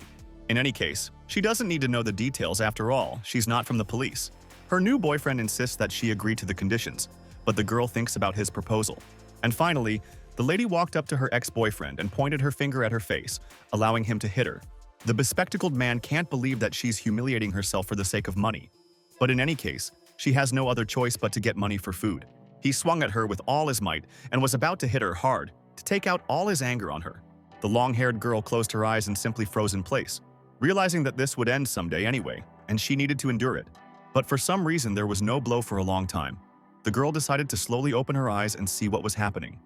Her ex-boyfriend froze in place, and now she is very angry with him because he didn't do it. And the boy just turned away from her. He began to move further and further away from her, and quiet sobs could be heard. The brunette gave her his card anyway, and demanded that she get out of here quickly. Her boyfriend came up to her and snatched it from her hands to check if there was really money in there. And now the girl understands who she lost, and mentally asked him for forgiveness. He walked further and further after our hero, and tears did not stop flowing from his eyes. Only our hero knows how strong his brother is, and he is confident that Jiang Ting will come running to him and repent. The bespectacled man looked up and smiled at his friend, thanking him for everything he had just done for him. The boy pulled the corners of his lips together and reminded them that they were best friends, and he definitely couldn't ignore these things. The guys decided to go to a restaurant and have a bite to eat there. But now Lee is very worried because there was no money on that card, and that guy's dad is a prosecutor and can easily find it. Our hero just laughed at his panic-mongering friend. In fact, there is quite a sum there. It's very hard to believe, and one might even think that Yuan was involved in something illegal. But even if that were the case, Yuan doesn't see a problem with it. As they say, scars adorn a man, and his friend supports him even in such deeds. The boy just laughed loudly, but asked his friend to eat faster because he needed to visit one more person today. The bespectacled man smiled at him and said that he wanted to know two more things, and that he should tell him about the guy he was talking about now a little later. The brown-eyed man looked at him with slight misunderstanding and asked what exactly he wanted to know. First of all, of course, as his future partner, he is interested in learning about the company's main area of activity and also about the startup capital. Brunette told him that the whole point was reselling antiques, and as for the money, it was about 3 million. He nodded his head and silently took the map. It was time for him to go. The boy smiled back at him and asked where he was going in such a hurry. He now needs to register with the Department of Commerce and Industry, obtain a license and open an account, and do many other things related to business. After listening to him carefully, Yuan began to worry that his friend might be rushing things too much. He still needs to get to know the market properly. Since he has such a chance, the bespectacled man wants to do everything in the best possible way. Looking at him, Yuan remembers their school years. Li really was involved in brilliant startups right in the dorm from the very beginning of his studies, and it's very good that he recovered from his depression. And since their pleasant conversation was already over, it was time for him to hurry up. Yuan got up from his chair and looked around. And so, the boy has already arrived at the place and is looking at this tall building. The last time he was here when he was some kind of intern, it feels like years have already flown by. There is a man walking nearby carrying some kind of box, and it is clear that he is very nervous. The boys met each other's eyes and seemed to recognize each other. This guy is Liu Neng's lackey who stole his designs, and now that he's gone, everyone got what they deserved. Entering his class, the boy noticed a familiar girl who was in charge of everyone here. It seems that Headmistress Qin is very serious now, asking everyone to hurry up and pack their things as soon as possible. The boy opened the door and, of course, greeted her first. The blonde recognized his voice and turned around with a completely different expression on her face. The girl smiled at him and greeted him. The guys hadn't seen each other for quite a long time, but Yuan came to her right away on business. Madame took him by the hand and invited him to talk in her office. To make it easier for them to communicate, Qin provided him with a comfortable and soft chair. The girl also said that she had conducted an investigation and found out that the project had been his from the very beginning, and that Li Sheng had indeed stolen it for Nan. But that is already in the past. Now our hero came here for a different reason, and then the madam did not let him finish. Since he returned, the position of deputy director is now his. She would really like him to cooperate with her, and she just smiles sweetly, looking into his eyes. The boy was very happy about such an honor, but quickly refused, even though he had recently saved her life, and came to talk about something completely different. The blonde looked at him in surprise and decided to clarify what exactly they were going to talk about now. As for their cooperation specifically, it's high time to raise this topic. The lady tilted her head forward and asked what exactly they would be talking about now. And the brunette said that he would be selecting natural stones for their company. In addition, he will be responsible for cutting, whether jade or diamonds, but in any case, the revenue will be quite large. The headmistress remembers how he showed a shocking ability to select stones, but luck does not fall from the sky, and in any case, you need to think carefully about it. The boy came closer to her and asked her not to doubt him, and he even began to think about revealing to her the secret of the golden finger. The girl stood nearby and didn't even know how to react. It seemed that she began to have a crush on him. When the guy took her by the shoulders, Qin was confused and could not pull herself together. Our hero himself felt embarrassed by this and asked what she would answer to this. The girl looked him straight in the eyes and asked if she could ask him something. Perhaps she now wants to set some conditions for him, judging by the thoughts that the guy read. Of course, she asked if he was single or if he had an object of adoration. The brunette was a little confused and said directly that he was free. Look away! Director Qin touched his cheek and asked if she proposed to be her boyfriend right now. Would he agree? A slight blush appeared on his face, and he was confused for a couple of seconds, not knowing what to do. In the end, when the situation had already gone too far, Yuan gently took her by the shoulders and pushed her away from himself, because he did not come here to discuss such things, but to cooperate. The girl laughed awkwardly and asked for forgiveness because she couldn't control herself.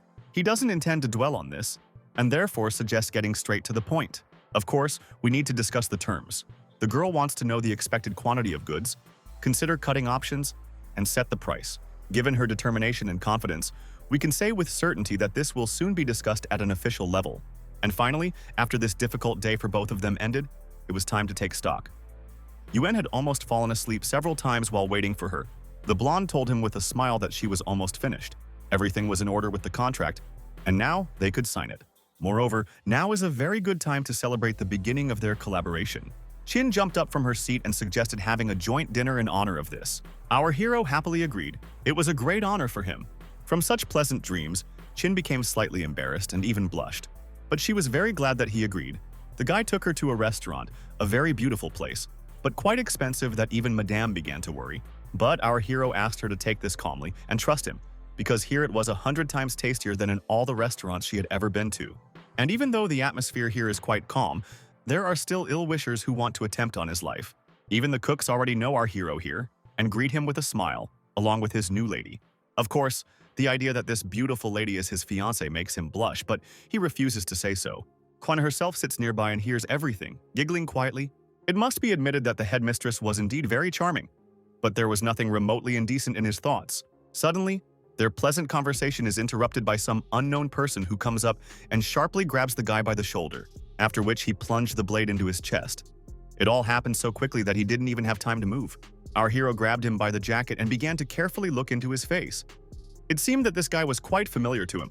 The headmistress herself was confused and screamed in panic when she saw how badly he was injured. This is one of Liu Neng's people. He came to take revenge on both him and her. Because of these two people, that fat man lost his job. The blonde jumped up from her place and was only able to hit him hard in the shoulder so that he jumped back further. And she herself ran to her friend and tried to bring him to his senses. Tears appeared in her eyes when she saw blood flowing from his chest. Even the people around him began to worry about him and tried to find out what had happened. Our hero is still conscious. Yuan asked the director not to worry about it. The girl will never let him die and immediately calls an ambulance. Well, the cook asked her not to do anything stupid because the hospital is only a kilometer from here. He won't be able to wait that long, and they need to find people who can carry him. Many other people began to observe everything that was happening. Many assumed that it was all because of jealousy, without knowing the full situation. The lady looks around in confusion and doesn't know who to ask. All hope is on this man. But he also refused, because now he needs to look after the food carts. In the end, in order not to waste time, Chin took the boy on her shoulders and is going to carry him to the hospital herself. To make it faster, the girl took off her heels and didn't care that she was running barefoot on an uneven and rather prickly road. She's not just walking, she's running as fast as she can. It's very good that she's almost there and has to endure a little longer. The brunette grabbed her and asked why she was risking her life for him. Madame asked him not to waste his energy on talking, since they had almost reached their destination. The boy had already come to the conclusion that all this was because of money, and if something happened to him, he would not bring in any profit. But in reality, it's not about money at all. The truth is that since he saved her, she suddenly realized that there are feelings in life and not just money. And it is worth admitting right away that Chin sincerely fell in love with Yuan Hong, although it is not worth saying this. But she asked him to pretend that he did not hear anything. The boy still insists that she put him on the ground and not drag him on her back. The blonde was confused. She couldn't believe that he could survive if she didn't help him. And yet, in the end, he asked to listen to him and leave him where he is. It's obvious that even if the hospital is nearby, one of Liu Ning's men has set up an ambush there, and we need to be careful. And yet, even despite this, the headmistress sees no other choice. Because the wound is too deep, something must be done with it anyway. Our hero realized that it was useless to talk to her, and he simply slipped out of her hands. The blonde yelled at him. It seems that he does not value his life at all and does not monitor his condition. And the boy simply asked her to leave him alone. He now needed complete concentration and silence. Thanks to his abilities, his power began to concentrate around the wound and it began to heal faster. Apparently another ability of his finger. Just from around the corner comes the same guy who attacked him. He can't believe that our hero is still alive. As expected, Li Sheng showed up and Qin decided to talk to him herself, reminding him that she had recently paid him more than his salary. It looks pretty funny, because she herself recently fired him, blacklisted him, and now he has nothing to live on. And in that case, he's going to deal with these two at once right now, since this lady won't let him live in peace. Just in time, the boy managed to get to his feet and hit him back so that he wouldn't dare do anything. The guy in the hood flew back quite far and began to rub the place where he received the blow. Of course, he was able to attack, but his strength had not yet fully recovered. And even though the killer was repulsed, he is going to attack again and finish his job, and again runs at him with a knife. The headmistress stood up for our hero, saying that he would only get to him over her dead body. And since it comes down to it, he is going to deal with her first and has already grabbed her by the hair, swinging his blade. Yan jumped forward and stood in her defense. Looking his opponent straight in the eyes, he said directly that Li Sheng had no chance. No one would dare touch his girlfriend. Our hero punches him hard enough right in the face and the enemy's grip weakens. And finally, he falls to the ground, and the brunette pins him to it. Now is the time to call the police. It's very good that Headmistress Qin managed to do this first. Finally, our hero smiled, and then fell on the asphalt. He lost consciousness from loss of blood, and after his previous attempts to fight on, quite a lot of time passed, and Daredevil finally came to his senses and began to slowly open his eyes. He found himself at someone's house, and when he woke up, The first thing he saw was Chin lying next to him and sleeping. It's a very unexpected morning for him. He thinks that he is still in a dream. And so the headmistress wakes up, a slight smile appears on her face, and she wishes him good morning. The boy was confused and didn't know what to ask her first, so he sat and stuttered. The blonde hugged him and kissed him on the cheek, but he just froze in place and couldn't resist in any way. The girl remembered how he had said yesterday that she was now his, and it seemed that these thoughts were now haunting her. The brunette jumped out of bed and began to button his shirt to avoid awkward conversations now. These negotiations really went very terribly. Spending the night with Chin was also a deep wound. This was not how he had imagined this day. It seemed like the abilities of his golden finger were growing and growing every day, and a night had passed, and his body had indeed fully recovered. But in any case, now he is in perfect order. He would like to go to the antique street now and maybe even buy something. Yuan had heard a lot about her, but during his practice he had neither money nor time. But finally he had such an opportunity. There are so many goods and so many people here that your eyes run wild. Everyone has something interesting. But if you look closely, you will see that most of them are fakes, and there is nothing original. Suddenly, the brunette notices a Buddha made of black jade, which really interested him. The guy put his hand to it and began to conduct an analysis, which showed that this thing was indeed very valuable. Yuan approached the seller and asked if it was for sale. The bearded man smiled at him and nodded his head. However, before making a purchase, a certain condition must be met. The boy was a little confused and asked what exactly they were going to talk about now. If our hero needs this Buddha so much, he must buy a box, which costs 1 million in cash, and the statue itself costs 1 yuan.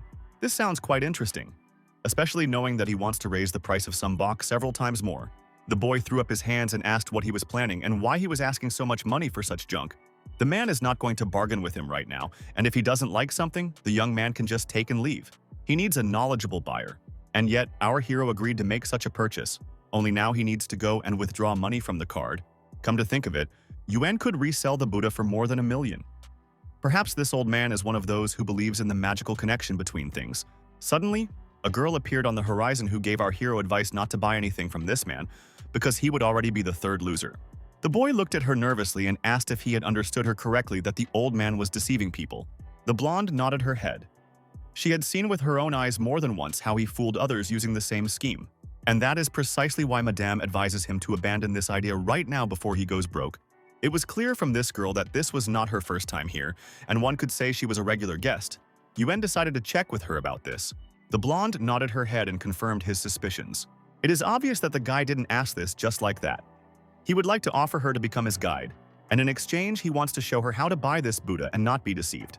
The girl agreed, but in return, if he doesn't succeed, then he must give him some antique item. The guys came to an agreement, and our hero approached the impudent merchant and said that he brought the amount he owed. The bearded man looked at them and smiled from under his forehead. It seemed that their deal was successful. But before that, the boy still needed to open this box only when he left the street. The brunette agreed with a slight grin, and he was going to read his thoughts to find out what he was up to. In his mind, he was already mocking him that he had lost his million, that in the box there was an ordinary trinket, and he had a real Buddha. Now it becomes clear that our hero's new acquaintance was telling the pure truth, and in that case the old man should not be surprised by his disrespect. Yuan began to squat down slowly and said that he had heard that his eyesight was not quite right and offered to help him check the money. And he himself deliberately dropped the box that the man was holding, and Buddha fell out of it. He took it unnoticed and asked forgiveness for being so careless with such a valuable antique. And while the grandfather hadn't noticed the setup, he suggested that the girl leave here as quickly as possible. But our hero miscalculated because he still had assistants, and the deceiver noticed that he had taken the wrong thing. The boy turned to him and grinned slightly, asking what was the matter. The bearded man clapped his hands, looking intently into his eyes. People appeared around him, surrounding our hero from all sides. He will of course be able to leave, but he will have to leave Buddha here. The redhead initially thought that Yuan had some kind of plan, but it turns out he just decided to take the statuette and ended up in a terrible situation. The grandfather began to laugh loudly and repeated that the impudent man should now return the Buddha to him and not run away. A slight grin appeared on the guy's face. It seemed like he wasn't afraid at all. And now the grandfather only had to guess how many seconds it would take him to take out all of these guys. The lady is at a loss. She cannot believe that her new acquaintance is only amused by this situation, and asks to give them the Buddha and return the money. The old man began to laugh even louder. It seemed that the young man wanted to play the hero, but he would not receive any money or a statue. His men began to attack him, throwing around words about how he had dug his own hole. While all these bandits are attacking him, Yuan only thinks that he needs to control all his strength. Otherwise, he will beat them half to death. One of them thought about taking the girl hostage while our hero deals with the others. He had already managed to kill the very first bully by striking him straight in the stomach. From the other side, the next one attacked him, but he managed to dodge. But Yuan didn't notice the blonde, and he had already grabbed the girl, threatening that she would be harmed. Of course, only the weak like them act like that. And while the boy was distracted by them, he received a strong blow to the face from one of those guys.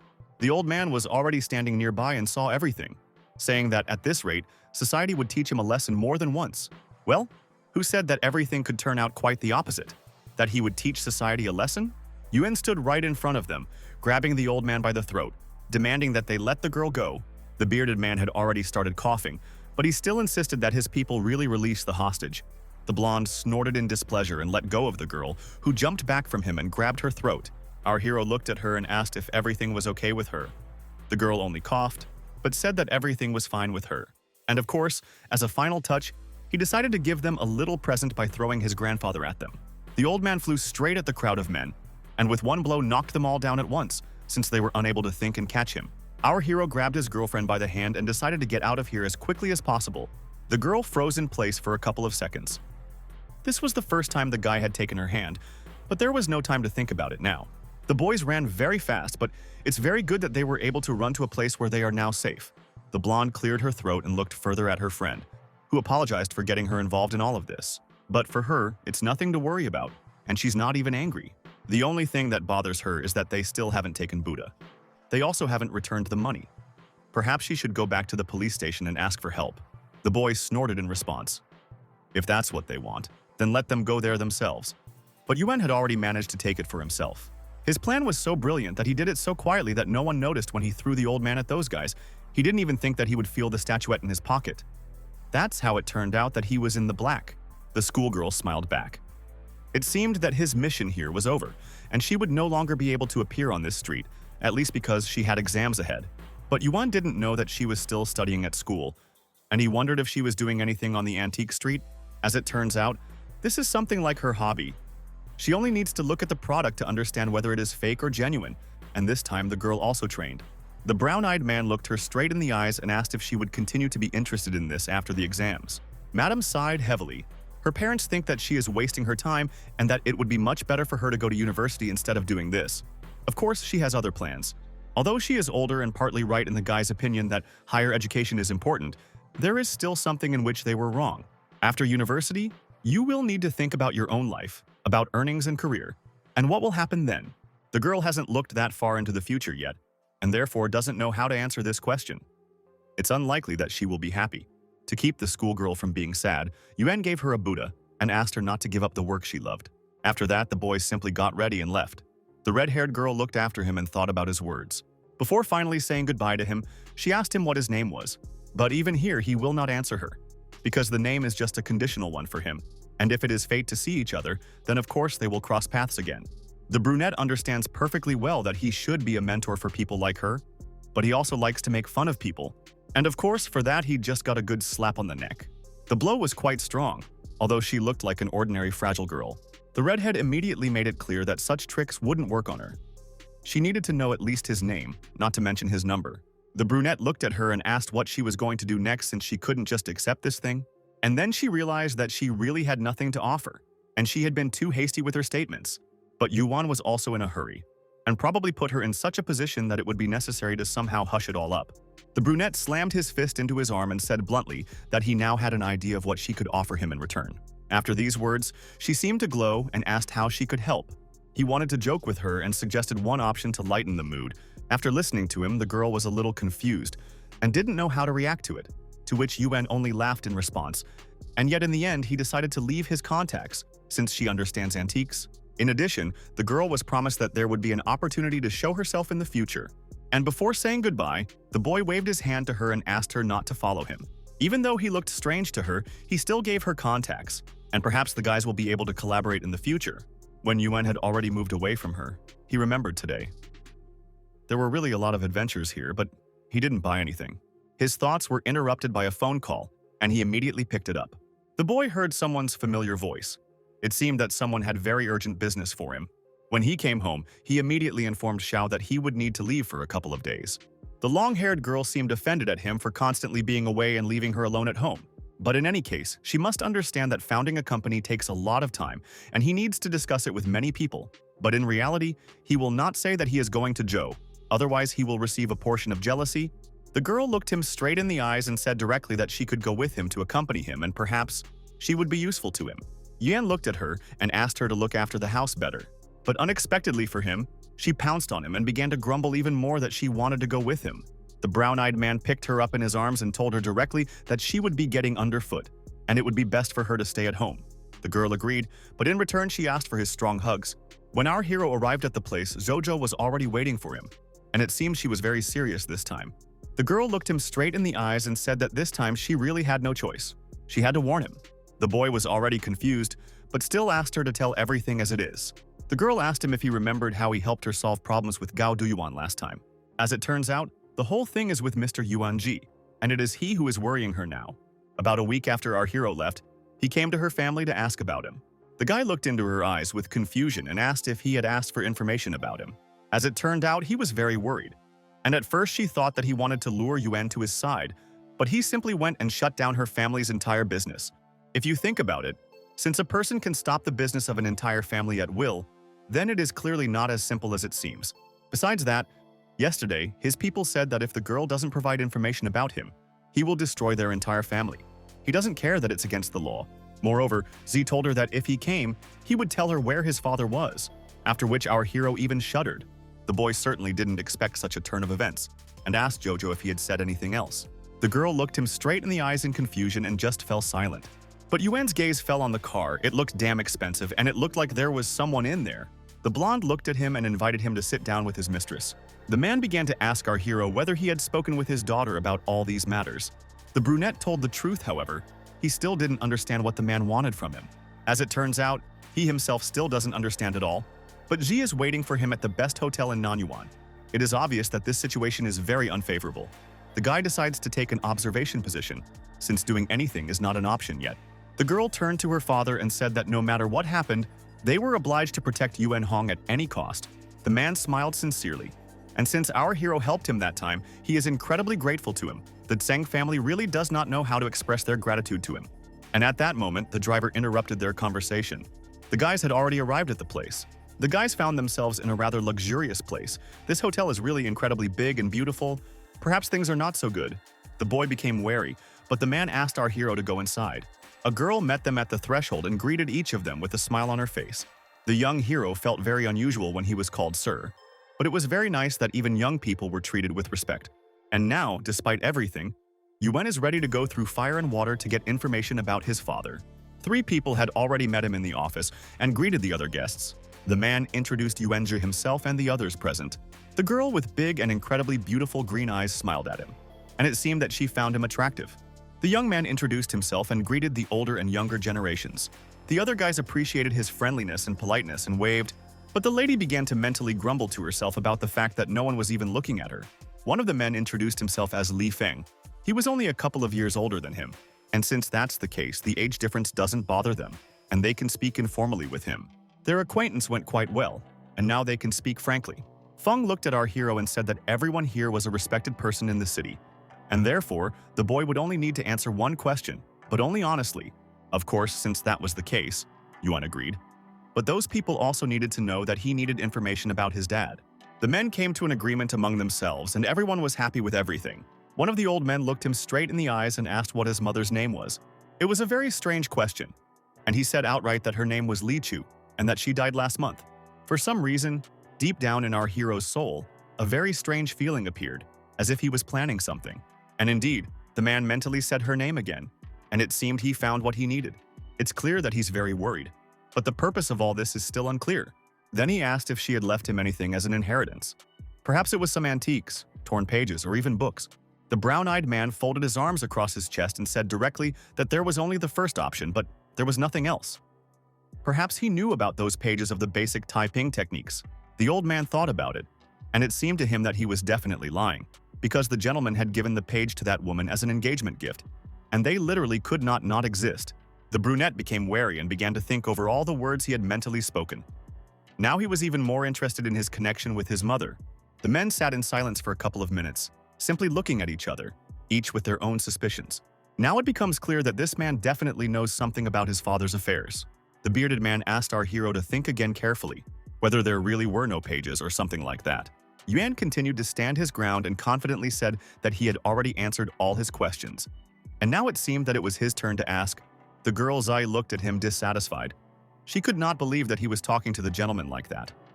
Perhaps they had some kind of relationship with each other. The other guys came to the man's defense, saying that our hero should be much more polite and answer all his questions first, and then listen to the answers to his own. The situation becomes much more suspicious because they are simply exchanging information. And what is the age difference here? The boy looked at the old man and asked if he could answer his question right now. The blonde also looked at him sideways.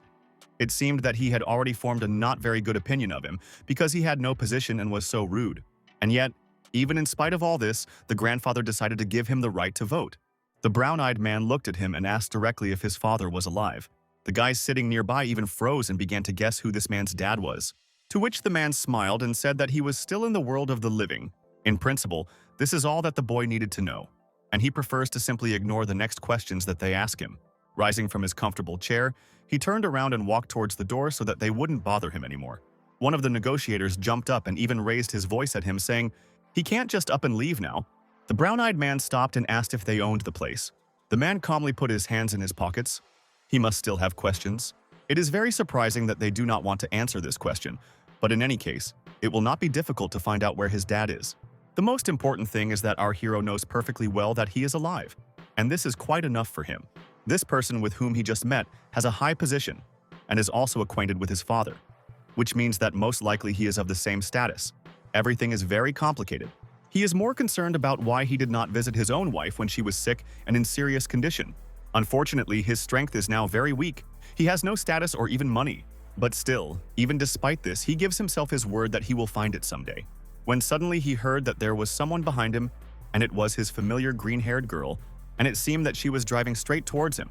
She stopped the car right next to him and asked where he was going, and if he wanted, she could even give him a lift.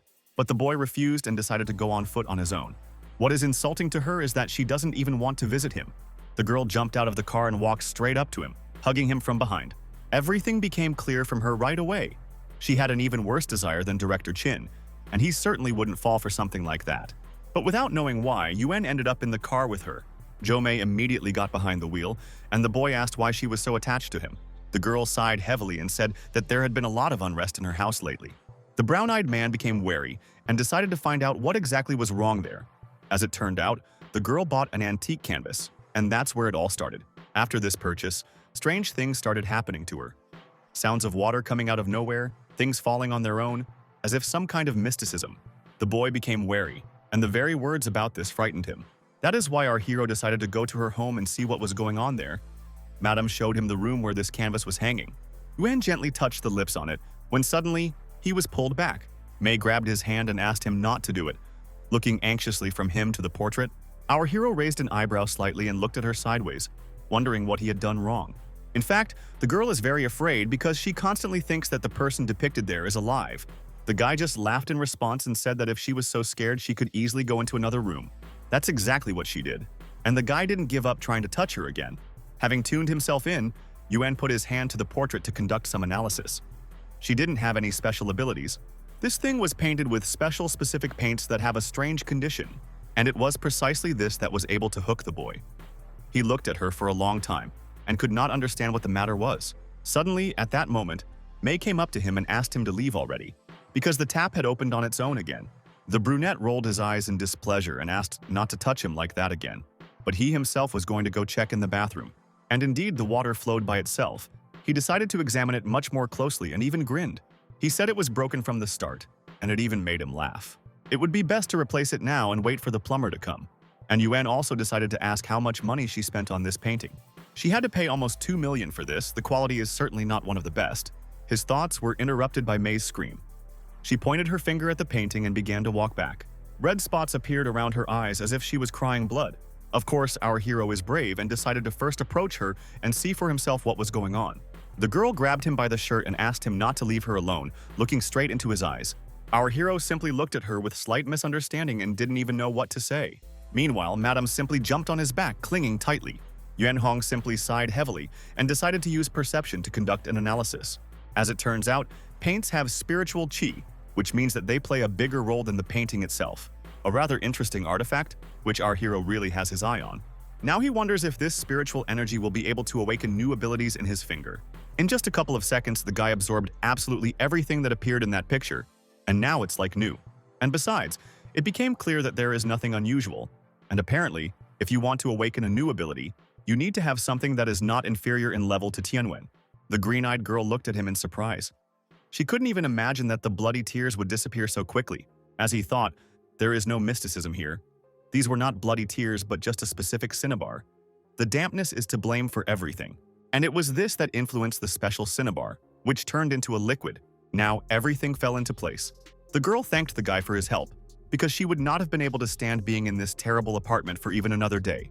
And since the problem is solved, the guy wants her to get off him as soon as possible. The green-eyed girl looked at Yuan and asked him to carry her to the room excitedly, because her legs had become a little weak.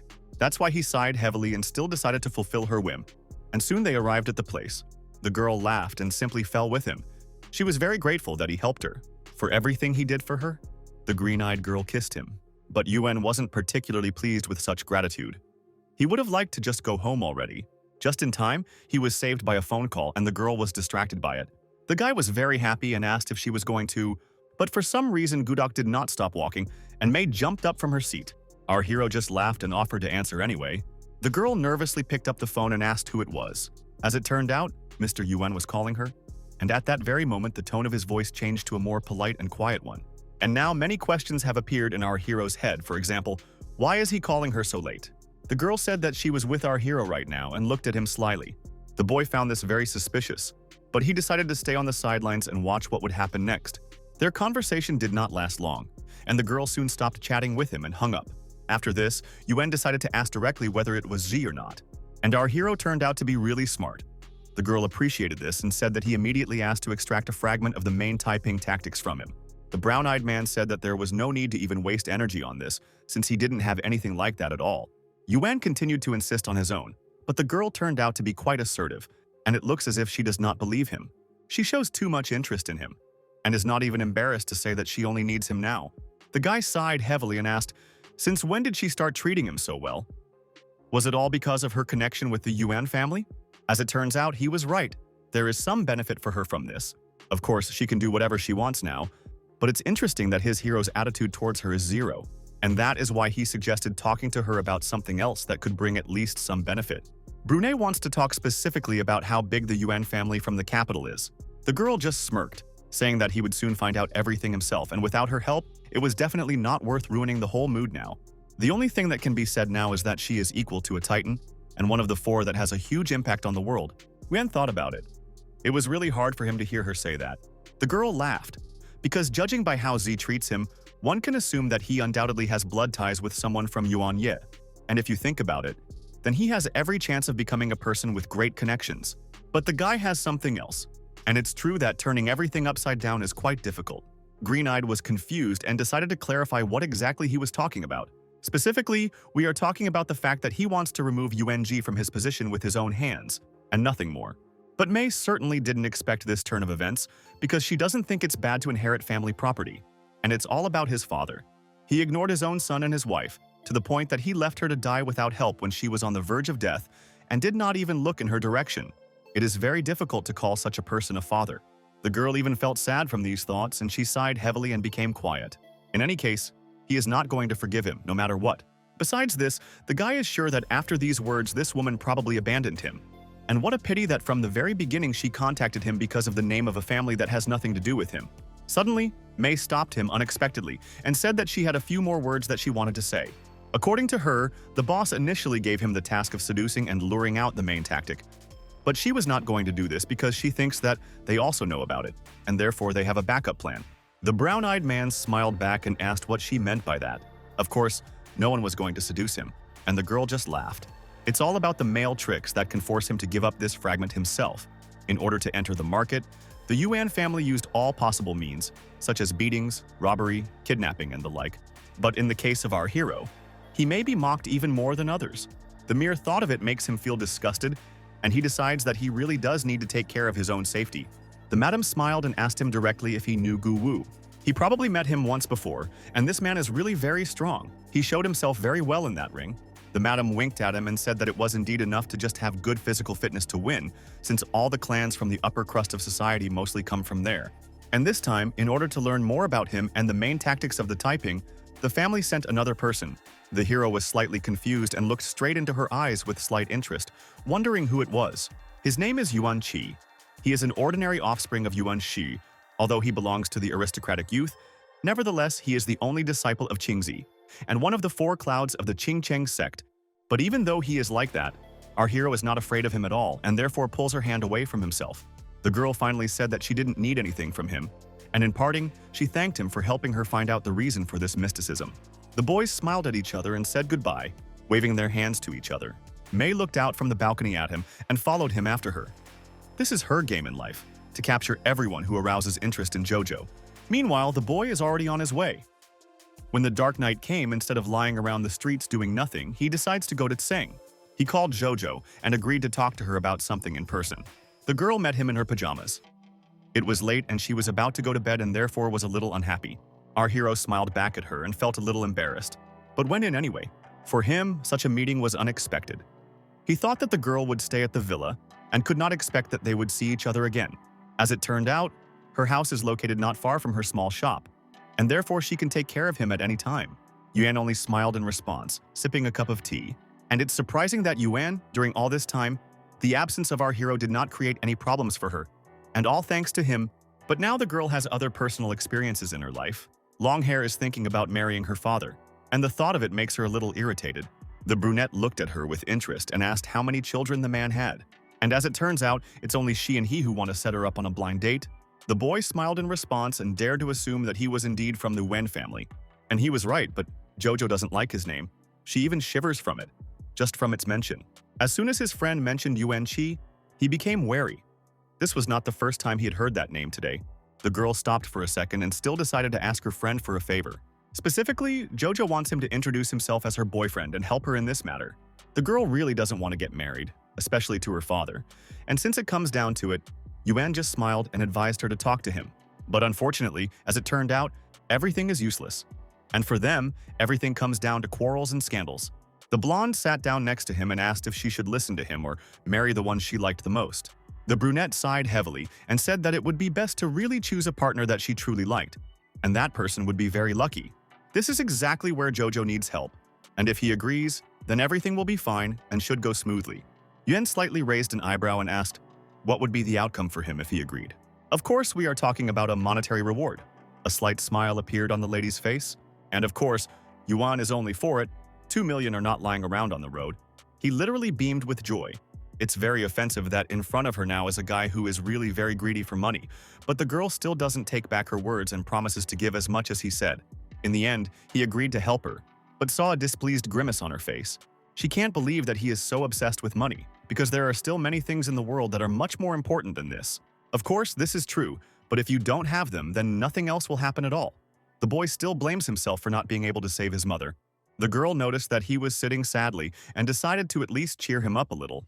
To his surprise, she simply kissed him without saying anything, after which she added that this could be considered as interest on top of that because he helped her.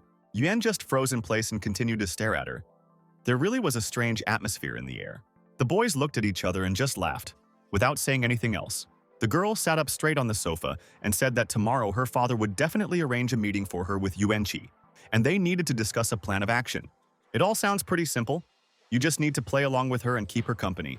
Now everything depends only on our hero. If they are not believed and everything looks unrealistic, then they are both doomed. Meanwhile, the guy himself is interested in meeting this person who has been constantly on his lips lately. The next day they were already together, like a real couple.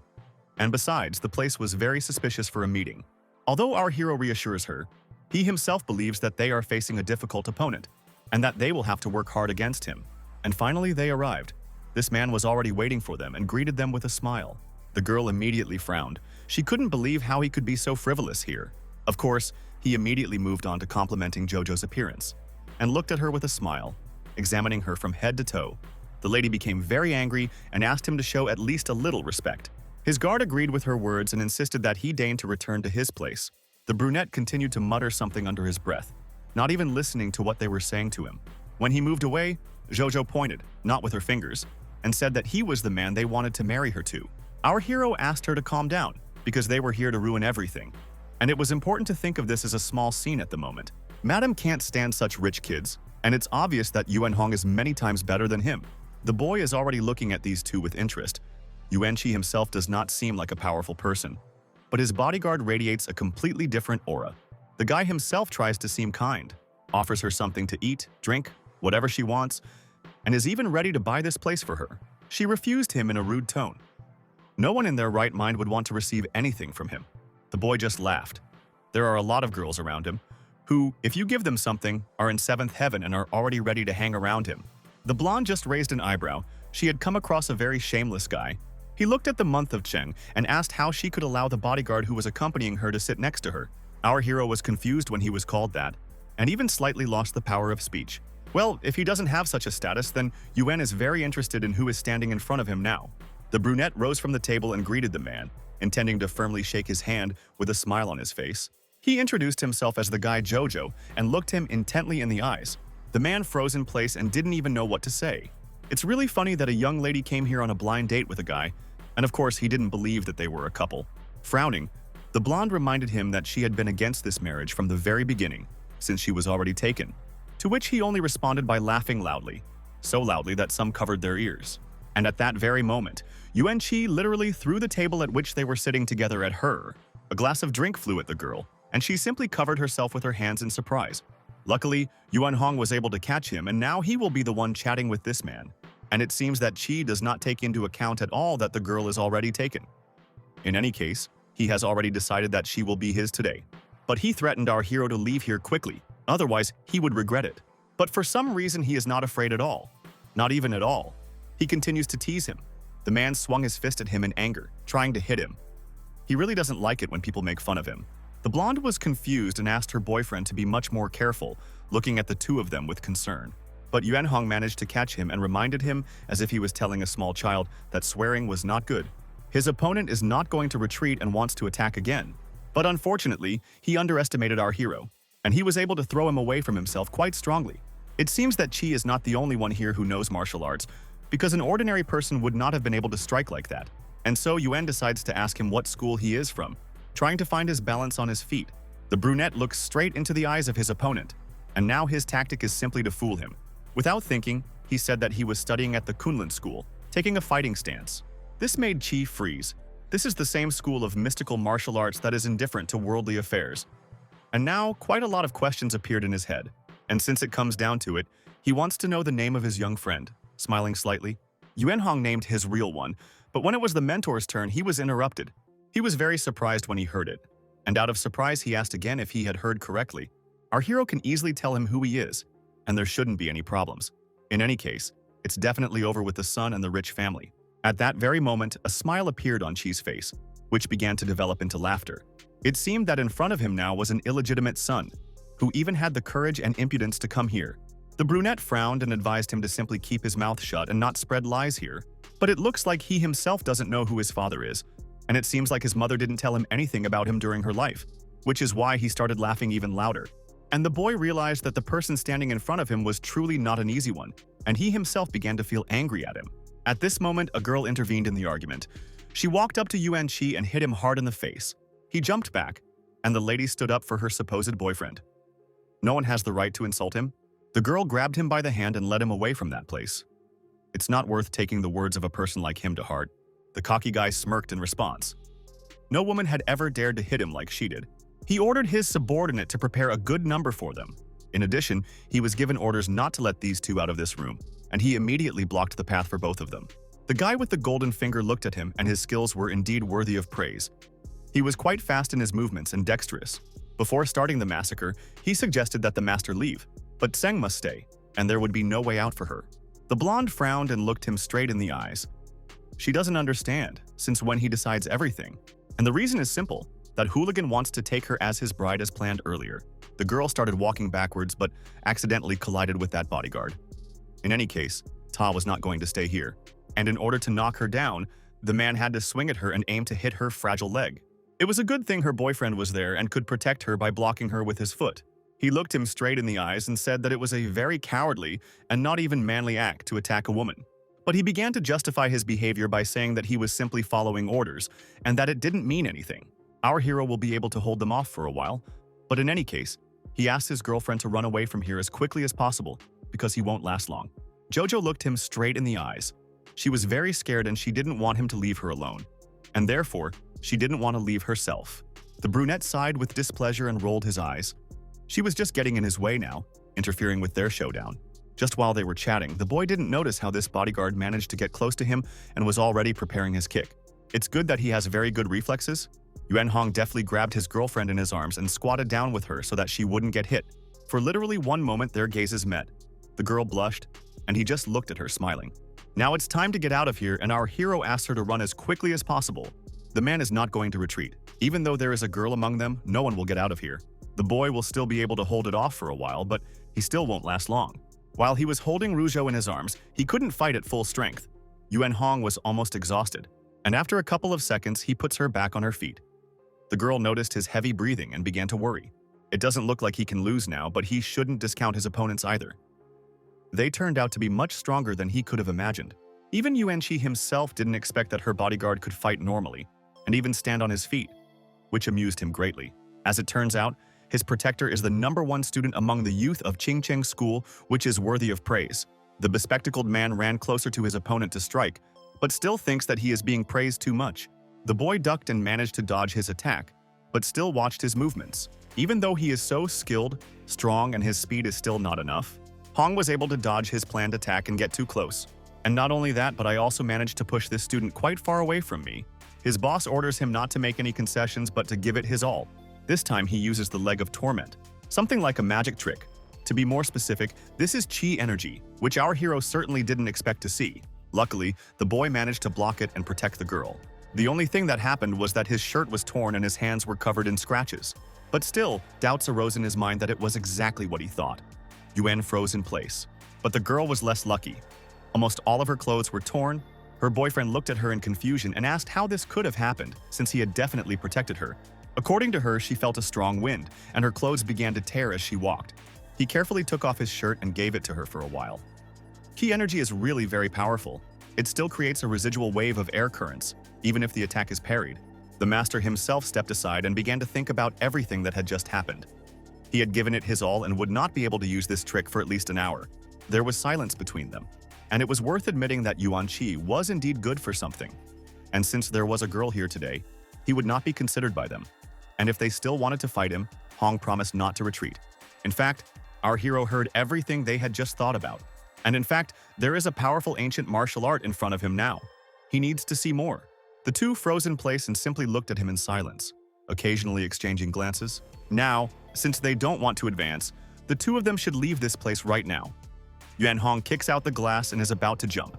It's very good that it's not very high here, and the landing was soft. The guys got ready and moved on. When they retreated as far as possible, Yuanqi became very angry. He didn't expect that they would come across such a strong opponent. It seemed that the next time they met, they would really have to give it their all.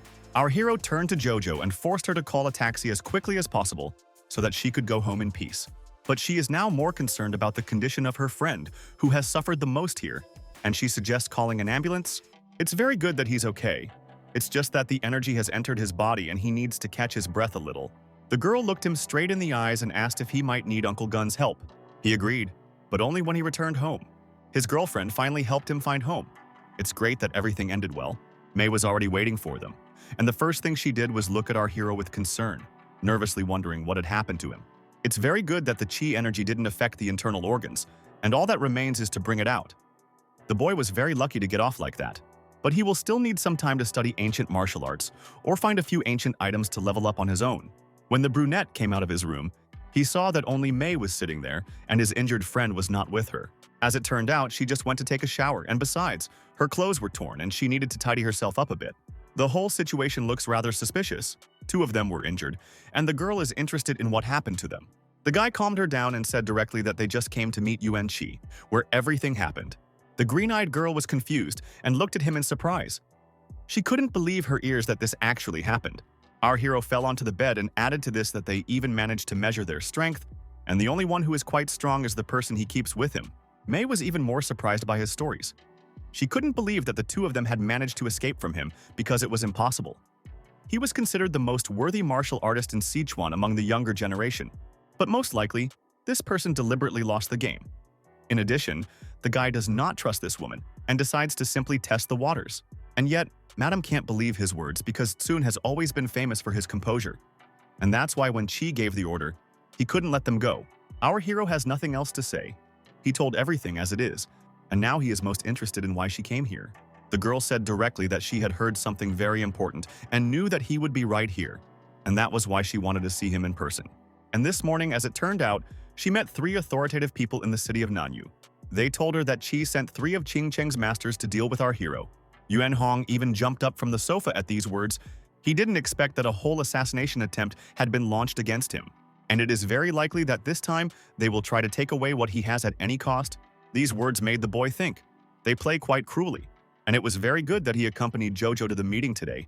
Otherwise, they both would have been in danger. Just at that moment, she came and asked which masters they were talking about. There was an awkward pause between them. The guys just stared at each other and watched silently. And at that very moment, the blonde remembered that she had forgotten to change her clothes and ran into another room. Her savior looked at her and just smirked, wondering why she was either very surprised or very worried about him. And May herself looked at him and still could not believe that a boy like him could so easily get out unharmed, and that he was clearly different from the other boys from his family. Although this was not surprising in principle, given his own strength, Madame sat closer to him and looked straight into his eyes. It seemed like he looked too thoughtful, and at that moment she wanted to get closer to him. Just now, Jojo came to them, and seeing them in this state, she looked menacingly at both of them. Our hero calmly told her that it was just a grain of sand that got into his eye, and the girl helped him get it out. Seeing her menacing face, he repeated the same thing again, but he felt much more awkward than he had said it the first time. The blonde crossed her arms over her chest and said that she didn't care at all what Yuan Chi was doing, and it seemed to her that quite a few days had already passed, so from now on, Hong was obliged to follow her. He obediently nodded his head and said that he would do absolutely everything she said.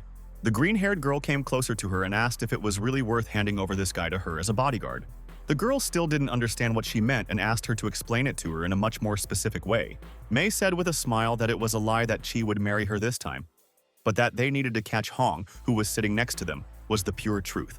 Our hero only sighed heavily in response. He was already too tired from all of this and just wanted to rest. The boy suggested that she just not think about it. He understands perfectly well that they are here only for her, and in the end, he will help her in any case. After all, they are friends.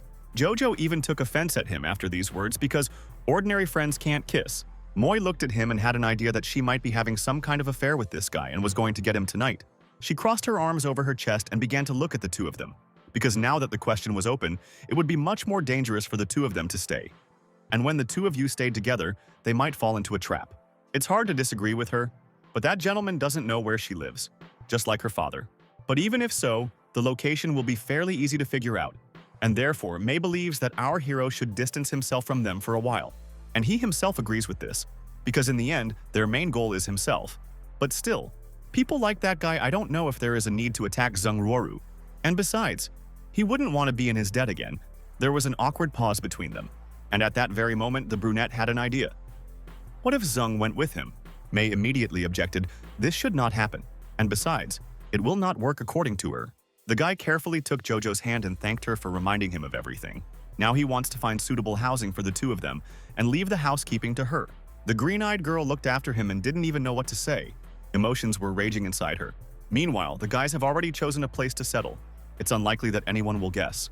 They came to the hotel where his friend works. She had already met him and asked where they would like to stay. The guy asked to give them 2 rooms, preferably next to each other. But as luck would have it, there was only one left. The woman smiled slightly. The young people felt a little awkward, because it seemed like this lady decided that they were a couple. And that's why he decided to ask again whether she was definitely not mistaken. Even Jojo herself was embarrassed. She didn't really like the idea either. It's surprising that she's against it. According to the woman, others just want to settle in this way. In any case, nothing could be done. The guys began to climb up the stairs to get to their room. And on the steps, they noticed one man who was smoking and walking nearby, staring at all the passers-by. But at one point, he pulled out a cigarette and greeted Jojo, smiling slyly. Our hero took her hand and asked her to simply ignore it. not to pay attention. He still continued to look after them and grinned, as if he was planning something. The blonde grabbed Yuan and asked him to quickly move on. She really didn't like the situation here. And finally, they came to the room. The girl took out the key and opened the door. The first thing that caught my eye was this single bed. Everyone thought there would be two of them, but it looks like they were wrong, and you can see how Jojo became very uncomfortable. The boy shrugged his shoulders and had already decided to go and take off another one so that everyone would be comfortable. The blonde was confused and still asked him not to worry about it, because the woman said that only one was free. It was surprising that she was still worried about him today. Hong even felt a little embarrassed. As soon as the boys reached the end of the corridor, they saw the strange man they had met on the stairs. He looked up and noticed that the young lady was left without a room, and a smile appeared on his face. The old man began to stretch out his arms towards her, and of course, the boy stood up for her. He would not let anyone harm her. He just laughed menacingly, threatening that he would really get into trouble if he did that. But it seemed that Yuan Hong was not afraid at all. He hit him in the chest with a trick. The man flew to the side and began to rub his nose. The brunette threatened him that next time it would be much worse if he dared to show himself to him again. The old man rose to his feet and was about to leave, but promised that they had not yet fully sorted things out with each other. The blonde was already waiting for him near the entrance to the room and asked him not to pay attention to people like him. But he has a completely different character. He can't just take it and allow himself to ignore such people. These words only made Jojo feel embarrassed. She was very pleased that they stood up for her, and now it's time to sleep. But Hong chose to spend the night on the floor so as not to embarrass anyone. But the lady doesn't seem to agree. It even sounds somehow wrong. But Yuan still insists. He will be able to feel it if someone suddenly comes in, and she will definitely have a peaceful sleep. Even though the boy doesn't consider himself a gentleman, he still can't allow something like this to happen, especially when they are in great danger. Suddenly, he felt the earth shaking and jumped up from the bed he was trying to make. It looks like uninvited guests are coming for them, and they should prepare themselves. The blonde was confused and asked who it could be. Yuan Qi would hardly have been able to figure them out so quickly, but most likely it is this group of those gangsters that annoying old man called. And he was not mistaken. Several men rushed towards them, and they were armed too. One of them asked in a rude tone, who dared to raise a hand against his brother.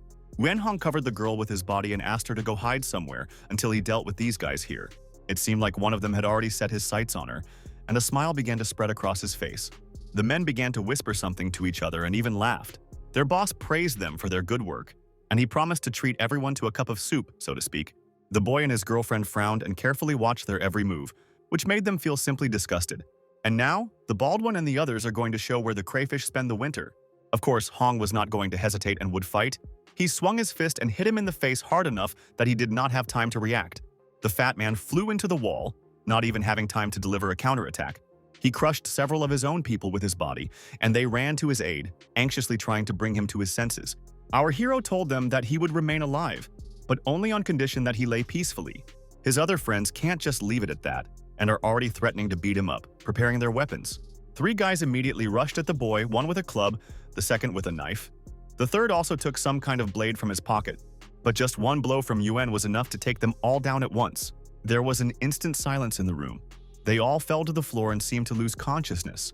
Their leader, an old man, looked at all this and could not believe his eyes that all his people were defeated at once. Our hero looked at the others who were standing to the side and asked if they could repair the door. At that very second, they put it back in place, and there it stands again, like new, even shining. He praised them for the work they had done, but still decided to let them go. The fat man, who was the first to arrive, approached him and smiled, calling him brother. Our hero simply slammed the door, saying that, in principle, they could be considered friends. When the door closed, he became furious. Now Lao Tzu definitely needs to develop. The bald man looked at him and asked what he was talking about, since he had clearly rejected them. He hit his friend on the head because he doesn't seem to understand that friendship with a person like him is real luck. And now he gives orders to everyone else to prepare several people to guard the hotel so that no one disturbs the young master. Jojo herself, whom they already tried to attack once, feels terrible. She always runs into bad people. Our hero asked her not to worry about it. It's all over now. He himself is thinking about Yuan Qi from Paints Island. Madame lay down on the edge of the bed and decided to listen to him more attentively. Hong looked at her and said that in any case, hiding all the time is not so cool. And most likely, these guys will definitely find her anyway. But the blonde doubts this, because her father knows many people from this city, and therefore he will not go there to commit murder. Anything is possible, even though it won't be a crime. There's a big risk that he could ruin her business, just like Yuan Ji did. It's important to think through a plan of action now. Literally a couple of minutes of silence passed, and our hero didn't even notice how he fell asleep from fatigue and found himself in a very beautiful place. The sky was strewn with stars, and some unknown girl appeared. She was walking straight towards the guy. He was a little confused and didn't even understand who it was, and went to meet her to take a closer look. She gently touched his face and began to peer into it, but he could not see her face clearly. Yuan Hong wanted to touch her too, but she was like a ghost. His hand passed right through her. After this, our hero woke up and began to nervously look around. The dream was indeed very strange. He immediately noticed that he was not sleeping alone, as planned, but with Jojo, who had fallen asleep next to him. The brown-eyed man was slightly confused and stared at her. He didn't even have time to notice when she managed to land next to him. It's a shame that she probably thinks he's so frivolous, but for some reason lately he's been drawn to her. The girl sleeps so sweetly, he really fell in love with her during all this time, and no longer wants to think about anything but her. And so, the blonde woke up, and our hero pretended to be asleep to see what would happen next. Jo was very upset that she was born into a family where her fate was already decided, and she looked sadly straight into the guy's eyes. While he sleeps, she can sincerely tell him about her feelings. She really loves him, and gently strokes his face. But on the other hand, she cannot allow her father's hard work to be simply destroyed by her, and since it comes down to it, she decides to manage her own destiny. And besides, she knows perfectly well that Hong is not sleeping. And indeed, our hero jumped up from his seat and asked her not to behave in this way. But this time she doesn't care at all. She just doesn't want to be so withdrawn anymore. The blonde came up to him and simply kissed him. This time, Yuan Hong decided to reciprocate and did not push her away. So the boys fell asleep. The moon was already full, and the stars appeared in the sky. Our hero woke up again and for some reason started staring at the ceiling. For some reason today he has a headache. He jumped out of bed and carefully rubbed his temples. Turning his head to the side, he saw a note, but his lady was not there. He carefully unfolded the piece of paper and read that her heart would belong only to him. Now everything becomes clear. Ruoru has started to act, but this time the boy will not allow him to act alone. Meanwhile, where Yuan Qi is, there is too much noise, and there is a quarrel between him and his subordinate. The woman slipped him some sour grapes, but in her favor she said that they were bought only that morning and delivered from another city. Their taste should be simply neutral and not as terrible as he described it. The Chinese man narrowed his eyes and became angry at her for daring to contradict her master. His bodyguard swung his foot at her and hit her hard on the head, and he just sat there and smiled. What irritates the guy most is when he is ignored. Servants should have the consciousness of servants, and not be like her. The blonde looked at him and asked what he thought about changing another one. The guy smiled at his friend Zeng, saying that he only needed from him her, who must appear right today. Otherwise, from now on, there will be no place for her in the city of Nanyu. It turned out that he had already contacted Ruoru, and she was probably already on her way. He just needed to wait for her. The guy looked around and asked how much time would pass before she arrived. "Half an hour would be quite enough now," as one of them said. The day has finally come when the Zeng family will be razed to the ground. Uncle Gong heard everything and frowned, but said nothing.